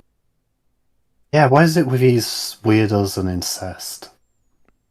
Incest, homosexuals where there's none, drawing fat chicks for whatever reason. There's all kinds That's of... a self-insertion. I don't know. By its largely female audience. Another example is Haikyuu, a show clearly made to appeal to men with its standard shonen themes and almost no female characters, but it has an almost exclusively female fanbase. It's a show I only know. Are you sure about that? I would check the numbers if it's shonen and it's still on the air. Probably judging it from her friend group, which is mostly women and this one gay guy. Her list of fanfics on fanfic.net has like 2 as opposed to 1. It's like, ooh, double the number. know about because of how much its female fanbase talks about it. For some reason, marketing executives will try to cash in on memes to appeal to fandoms. Citation needed? Oh no. Oh, she's like not talking about that game. Wars reaction gifs, which were cringe. There's a great video essay by Tomska that really breaks down the way companies try to emulate meme culture and often fail. A big part of that is just lack of knowledge. These people aren't part of the communities they're trying to appeal to. They don't know what they want, which is why these feminine approaches are ignored or avoided. I mean, they're not even paying attention to what they think is the core demographic, let alone outsiders. Well, it's not women. If it's shown in anime, it's not women or young girls. We have these categories and names for a reason. Of course, there can be downsides to trying to cash in on this. Making the most popular fandom ship canon is often a disaster because no one can agree what that ship should be, and you're going to Who cares? Who cares? This is not a thing. Shipping is bullshit. Talk about shippers. This is stupid. This is like, oh, the real ship in Mass Effect are the Tallymancers because they're the most popular. It's like, I don't care. It's optional. I thought the true ship of Mass Effect was the Normandy. Well, this is dumb. This is for her to even go this way. I know the guy mentioned it 10 minutes ago talking about his fairy tale crap, but she's getting into it. It's like, this is stupid. Stop it. Piss off half the fandom while giving the other half a superiority complex. All while making the show worse because all that setup was imagined in fanfiction and not textual at all. But appealing in some way, sometime, would be nice. No. Why?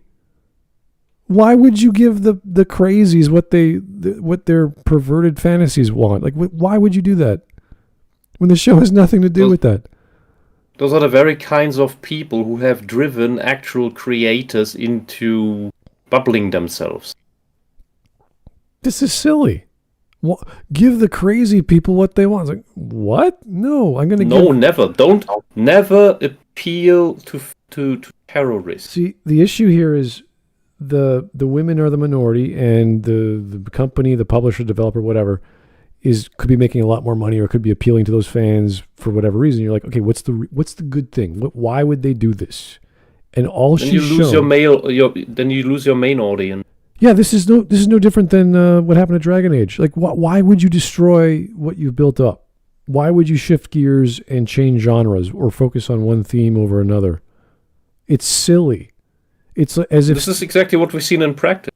Yeah, imagine... what they do. Stephen King, he's a horror writer. Imagine he started making romance novels. You're like, what? I think in his mind he believes that's exactly what he's writing anyway. Yeah, well, yeah, he writes... I think he is trying to write romance novels. Let's not go there. And it just turns out to be horror. It's still horror. Yeah, it doesn't matter. It's always horror. With kid orgies. Yeah. Yep.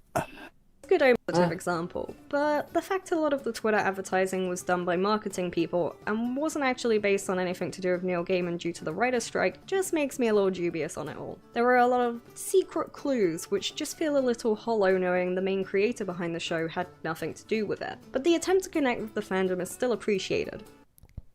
A bunch of secret clues that were probably made up by the person who, quote unquote, found them. So, the Lucifer show is not real. Yeah, in case it's nothing to do with the comic. In case you don't know, Good Omens is a story of an angel and a devil, and they're best friends-ish, and they get along with hijinks and all kinds of other supernatural things. And I'm assuming she's implying that these two guys are gay, which they're obviously not.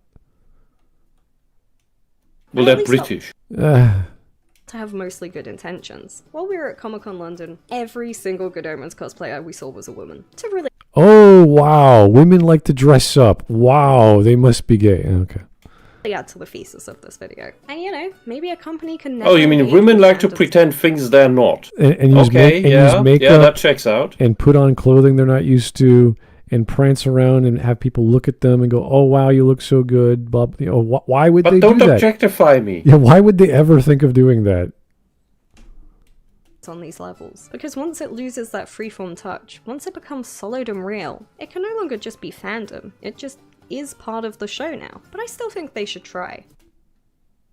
Wait a second. So you're speculating that they should do this?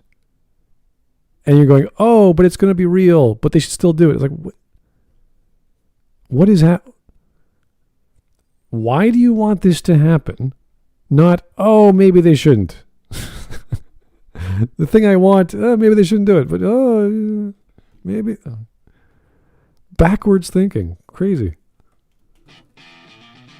So how can you draw women into a space? You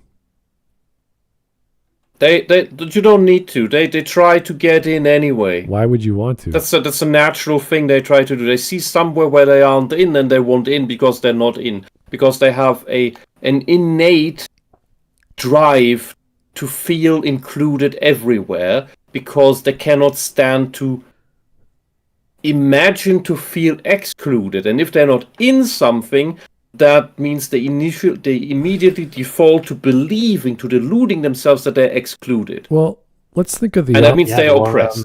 Let's think of the opposite. How can we draw men into bishonen, right? Or shows for girls? Why would... First making it not look gay. Yeah, but first, why would we do that? Why would we want to do that? What's the point? Is your audience too... There's actually there was a group in the UK, Woodworking for Men, where men could get together and just do some woodwork and bond. Oh, you mean Men in Sheds?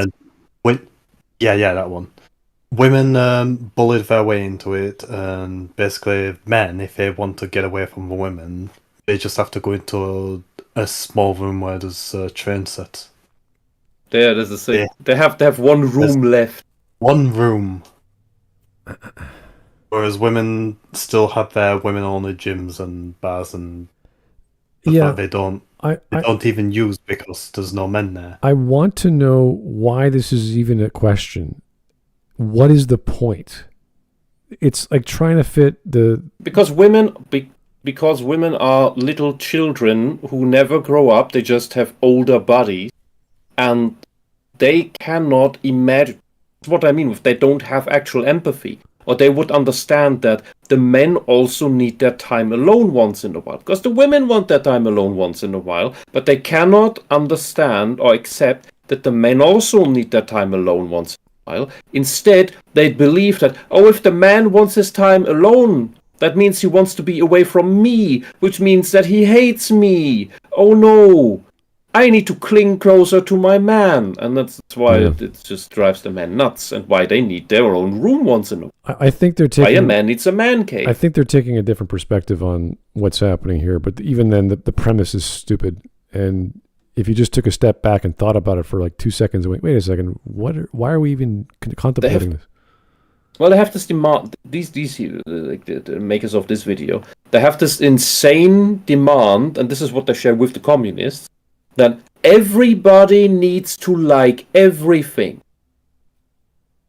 But if that was the case, all these different things wouldn't have come into being in the first place. No, I don't like what you like, and you don't need to like what I like. We can have some overlap here and there. But we don't need to like each other's stuff. And it would be boring and horrible. All right. Whew, yeah, I do not like this video. Okay, we're halfway done. Pretty boys! Well, not just pretty boys, but it helps. Complex characters with room to grow, deep friendships and scenarios, appeal to the focus on interesting relationships. Women love vampires and werewolves because of the implications. They are a fantastic springboard for your own imagination. Plus, what? No. What are the implications of vampires and werewolves? They're to be raped. Gee. Raped and murdered and eaten alive, and that is what women secretly fantasize about, because, and this is known, this is documented, this is studied, because the rape fantasy is not about being actually raped. It's just the imagination of that happening, because it is a demonstration of dominance, which is what women are actually into. Because dominance is conflated in the female brain with confidence. And that is the real attraction. peer confident, and the woman likes you. That's it. That's all it needs to be. And they fall for bad guys, for real bad guys, that are dangerous, because those seem to be confident men. And that's all it is. You need to learn to distinguish between somebody who's proper and confident and somebody who's just an asshole and dangerous. And that's difficult. Characters that may strain their relationships. A larger cast is often too shallow and lacks the time with the characters to build rapport, so you want a few but well-explored characters, showing What are we doing? them in different What scenarios. does this have to do is a with good Lucky way to Star? build on personality as well as relationships. A lot of the filler content that's hated by male shonen fans tends to be what the female fans are desperate for. As someone who uses Tumblr might say, I want to put that guy in situations and rotate him in my mind like a rotisserie chicken. What? The cast should also be varied. Don't give me 5 cardboard cutouts with abs drawn on. Add some What is she making an overall demand for the ideal show for the girls? What are we talking about? dirt, some grime to their characters. Have them make mistakes or have personality flaws. Okay, I'm lost. And please, for the love of God, can we get some body shape variation for these men? Oh my God. Is she going through the entire gamut of what it means to be a socialist these days? So body positivity, gays are good, capitalism bad. What else did we cover? I know there was something else. I just can't remember. Most women look average, by the way. Yeah. Just accept it. That's why most women gay-coded? look alike. She used gay-coded as a term, I believe. Mm-hmm. What is this? Men and women. As we're primarily an anime YouTube channel, let's have a look at some josei and shoujo to work out why there's such a huge female fanbase for these shows. Obviously, they're inherently trying to appeal to women. Yeah. There's shoujo. That's why they're called the genre. Why the genre is called the genre. So what are some key features of this? Well, often but not always you'll have a female protagonist, which means a lot of the internal monologue of the show will follow a more feminine perspective. But there also tend to be more male secondary characters who are often love interests, so you get time with them, and there's variety at play. The themes also tend to be things that are more relatable to women. In shoujo, this will be teenage relationship drama, struggling with self-confidence, and You mean a finding their reverse place in the harem? world. Josei also has these, but will also touch on more mature feminine themes such as sex, pregnancy, and social. That was just the chibi version of geez, I actually know the show. I just can't remember the name of it. It looked like some monstrous mutant thing. No. Yeah, but that's just the way they do the chibi.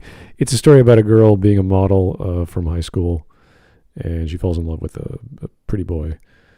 Oh, what's it called? Damn it. I actually like this show. Standards of shoujo and josei also tend to have a lot more interpersonal drama, allowing the I think it's called Butterfly Kiss, I think. viewer to really dive into the personalities of these characters. The settings for shoujo and josei are pretty varied, but in general they tend to be more based in reality than shonen. This doesn't mean there aren't fantasy shows or shows with fantasy elements, but the focus is more on social aspects of life, and this lends itself towards more simpler, relatable settings, such as You mean like Slice of Life? Yeah, I guess. Which is also very beloved by a large male audience. a school or workplace. The perfect media franchise to appeal to women would be one with a small cast of characters, let's say 5 to 6, each with their own interesting backstories and character dynamics. What the fuck is this? I'm sorry. What are you doing? What? What are you? That's the same as your standard adventuring party. What the hell are you doing? We want a story that does this, and women will like it. I was like, really? Are you sure? Because this sounds really stupid. I hope these people did not waste any money going to university, because it sounds a lot like they wasted a lot of money going to university. The only way they learn this vocabulary is by going to university. I'm watching a lot of bad YouTube channels. Oh God, who knows? Any cast of a reverse harem for the archetypes. You want the pretty boy, the mysterious one, the cool outgoing one, the shy one. I don't give. Come on. What is the point? The neglected demographic, the advantage of women in fandoms, and you're just saying my ideal show for young women. That's the whole point. You would be making an audience for women. That's not neglected demographic. That is what you're targeting. Yeah, it's a target demographic. What are you doing? What you should be doing is saying, okay, here's a show for guys. How do we make it more attractive for women? And then you gotta give me a darn good argument for like inserting more ideas in like a Halo story or a shonen anime. Like you gotta really understand the relationships and why that works, and why women would appeal to the thing that's already there, not changing it, not making a brand new idealized show, because you have all kinds of shows for girls. And the bare minimum. Each of those should be distinct, preferably with sad backstories and some kind of power that puts them at odds with another member of the group. The setting should be realistic and down to earth, but you could still have fantasy elements or be set in a fantastical world. Or this is red. They're making theoretical generalization statements about what the idealized feminine show is. At least there's something on the screen. All that's missing is the total exception, the list of all exceptions, which makes the generalization pointless. Because Red's brain just goes back on itself. And, or, and you're like, oh, okay. Just more low fantasy, with interpersonal politics. Think the trend of otome game isekai. They don't all have to be boys, but the pretty boy and the mysterious boy are a must if you want to appeal to the widest range of people. A cute who are women? You mean girls? Because the exact same archetypes that you listed are the exact same archetypes you have in the standard harem. It's like irrelevant bullshit. Yeah, this is so stupid. Got her either. Also, you should add in a dill for MILF, but that's just my opinion. The ageism at play is a whole nother axis we could go into, but let's just stick to gender for now. By playing that clip when he said MILF means that he is gay. 100% he is gay. I don't know why he is gay, but he is gay. Ageism, it's usually, so for harems, it's usually a young man, and he's usually around people his own age, because generally you get along better with people your own age. Just after people who are either much older or much younger than you is it comes off as a bit creepy. I'm trying to be level-headed here, but this is just listing things they like. You're like, can you connect the dots? Because we can do this with any show for girls and go, okay, these are the elements, these are the tropes, blah, blah, blah.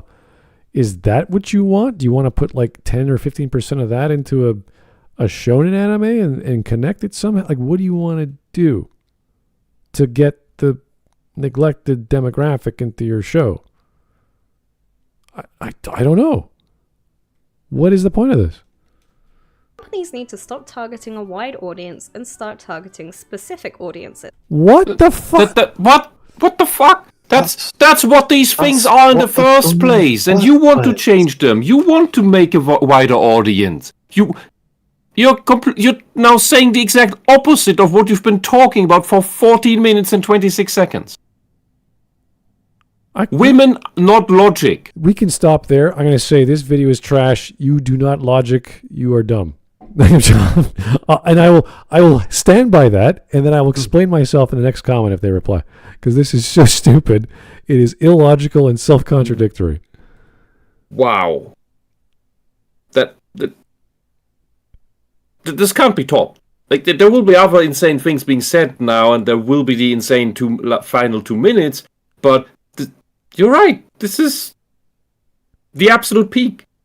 I thought it was really bad 6 minutes ago when she talked about the audiences being completely neglected or removed. And you're like, oh, all right, what about the guys? I mean, they like shonen. This is now... Maybe the script was AI written. No, AI would actually follow a train of thought that would make sense. Nah. No, it would. This is just, we like X, and then you should make X for only Y, but even though the title is make X for everyone, like wait, no, what are we talking about? It could be several AI prompts then slammed together. Oh, yeah, that would do it. Yeah, that could happen. I don't know. This is just... It's like watching the I forgot which one. The Transformers movie where Cybertron appears in the sky, and the first and second half completely contradict one another. Oh, well, Is that one of the Michael Bay movies? If this... Well, yeah, but that was extreme because you have an intermission, and in the second half says things that are completely the opposite of what was explained in the first half. Yeah, if this was funny or entertaining, I'd keep going. But this is just wrong and contradictory. And they're playing it off like, oh, we should do this with girls, and girls will be happy. And like, what? No, they won't. Oh. Yeah. So, I'd say big what is it? Compliment to the suggestioneers. This is an amazing find of madness. Yeah, but it's not... Thanks for voting for it. It's not good... Keep going. Well, yeah, keep getting other videos, but I think we could stop there. This is already self-contradictory, biased, lots of socialism, believe it or not, even though they're not talking about the topics. They brought up the words. I don't even need to tell you anymore that it's socialism, because now you finally understand the code yourself. Well, the vocabulary is a clear giveaway. Anyway, let's get to memes so we don't hurt ourselves anymore. I wish they were entertaining, because then it would be fun to watch. Laugh. Oh my god. When women pack, when men pack 5 minutes before departure, and done. Yeah, kind of. Yeah. Unless you have ADHD, then you need to pack the day before, because you will forget 5 things that are essential. All right. 6 Start a month early. 6 types of fangirls. Know your fangirl by some person. The hardliner, undercover, the all-rounder, the godmother, the shipper, and the hardcore. There's only one type of fangirl, and she loots men. So the godmother and the hardcore are the only ones who actually like the thing for what it is. Oh. They're the only actual fans, whereas the rest of them are fangirls. Yeah, the shipper is obvious. Undercover is fake. The hardliner is trying to convert. That's weird. And the all-rounder just likes everything. That's so silly. It has the official stamp on it. Nobody has to know. Yeah, my parents raised a substance abuser, not a cheater. What? I'm a slut for Crab Rangoon. I don't know and I don't want to know. Yeah. I am the pain. Oh, no. Also, it's Comic Sans. Fuck off. I am the pain. I control bees. Wait, are you serious? Or Tommy gun, grenade, bikini. If you haven't seen the Him Daisy, Let's Destroy the Shago HUD, I think it's called. It's great. Voice acting, it's fantastic. Oh look, it's the woman from the video reading one of her favorite comic books. Actually, Nosebleed. Pretty good drawing, actually. Yaoi fangirls be like, are you against thinking about yaoi involving your boyfriend? Not at all. The straight man is gone today. President anime memes. What? Don't get it. Seems abusive. When women, when you give them an actual book and not a werewolf rape fantasy novel. Clunk. When I'm reading feminist literature at the bisexual coffee shop, the bisexual coffee shop, and I hear someone commit a microaggression. What? When did that ever happen to anyone in their lives? Every coffee shop? I guess. I don't know. A microaggression. What do we got here? Oh no! Oh, that. You shouldn't have left the window open. I'll kill you. Oops, I got the... No, you stay. I got the wrong house, I'm going. Oh, fuck.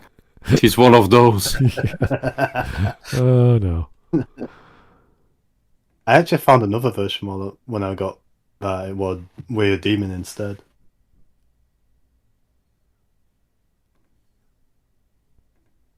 Hey, can I copy your homework? Sure, just make it look different so that it doesn't look like you just copied it. Sure thing. Whoa. What is that? So the top one's fairy tale, but what is that? I don't know. It looks interesting, but I don't have no idea. I think I know the little robot. The girl on At the least right, I've seen it somewhere. yeah, the chibi girl on the right kind of looks familiar, but it's kind of generic as well. Wait, chibi girl on the right of the bottom one. Yeah. Don't know. Crazy fangirls. Sam, are they still out there? Dean, they have every Metallica song memorized. I don't think that's a female thing. Could be. Okay, what is all this? Okay, Clamp, yeah. Berserk. Shonen, boys. Shoujo, girls. Seinen, young men. Josei, women. Yeah, but it's just a list, right? There's nothing. They're not comparing the two, are they? They're the example. Okay. It's giving examples of shonen on the left side, then the middle left is shoujo, middle right is seinen, and right is josei. All right, fair enough. I don't know what the one on the bottom is for young men. What is that?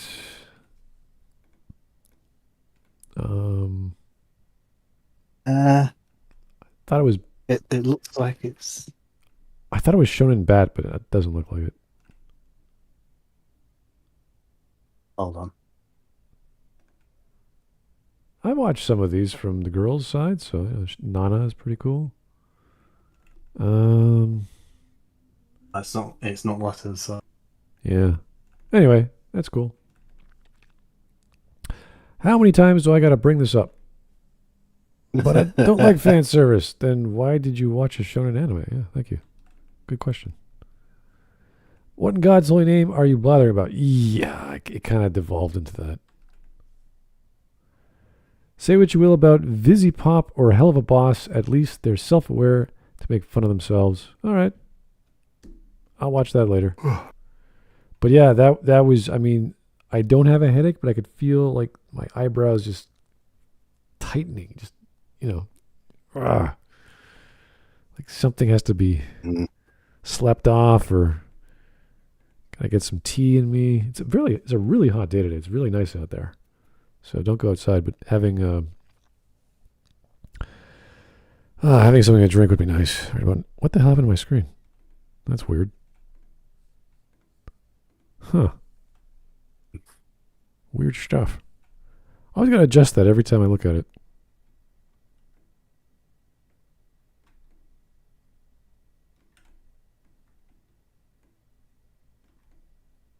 There we go. Huh. Out of alignment. All right.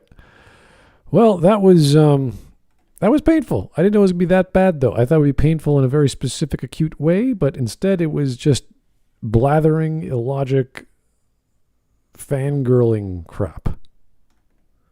Good to know there's still absolute madness that disguises itself as level-headed. And it had to do with first-year university students taking a general arts program, I bet, and learning all the words that the feminists have to learn these days, I guess. Maybe, hopefully it's the feminists, not the other students as well, but you never know. All right. Well, thanks, guys. Happy Friday and now Saturday. Hopefully you're having a great time having your relaxing afternoons or whatever you do in the afternoon, whether it's hot or cold, depending on your climate. Most of the people are in a warm climate these days. So iced tea, soft drinks, that sort of thing. Keep hydrated, keep relaxed, take a break, have a siesta. That's your thing. And take it easy. Hopefully we'll talk to you tomorrow. If not, we'll see you soon on Monday. And hopefully talk about anime for fun this time, as opposed to whatever this was trying to do, to infiltrate shows or games where women don't belong or should belong, or this type of fangirl should not belong. Yeah. Gatekeeping is a thing. Let's keep it strong. All right. Have a great night. Talk to you soon. Good night. Night. Right.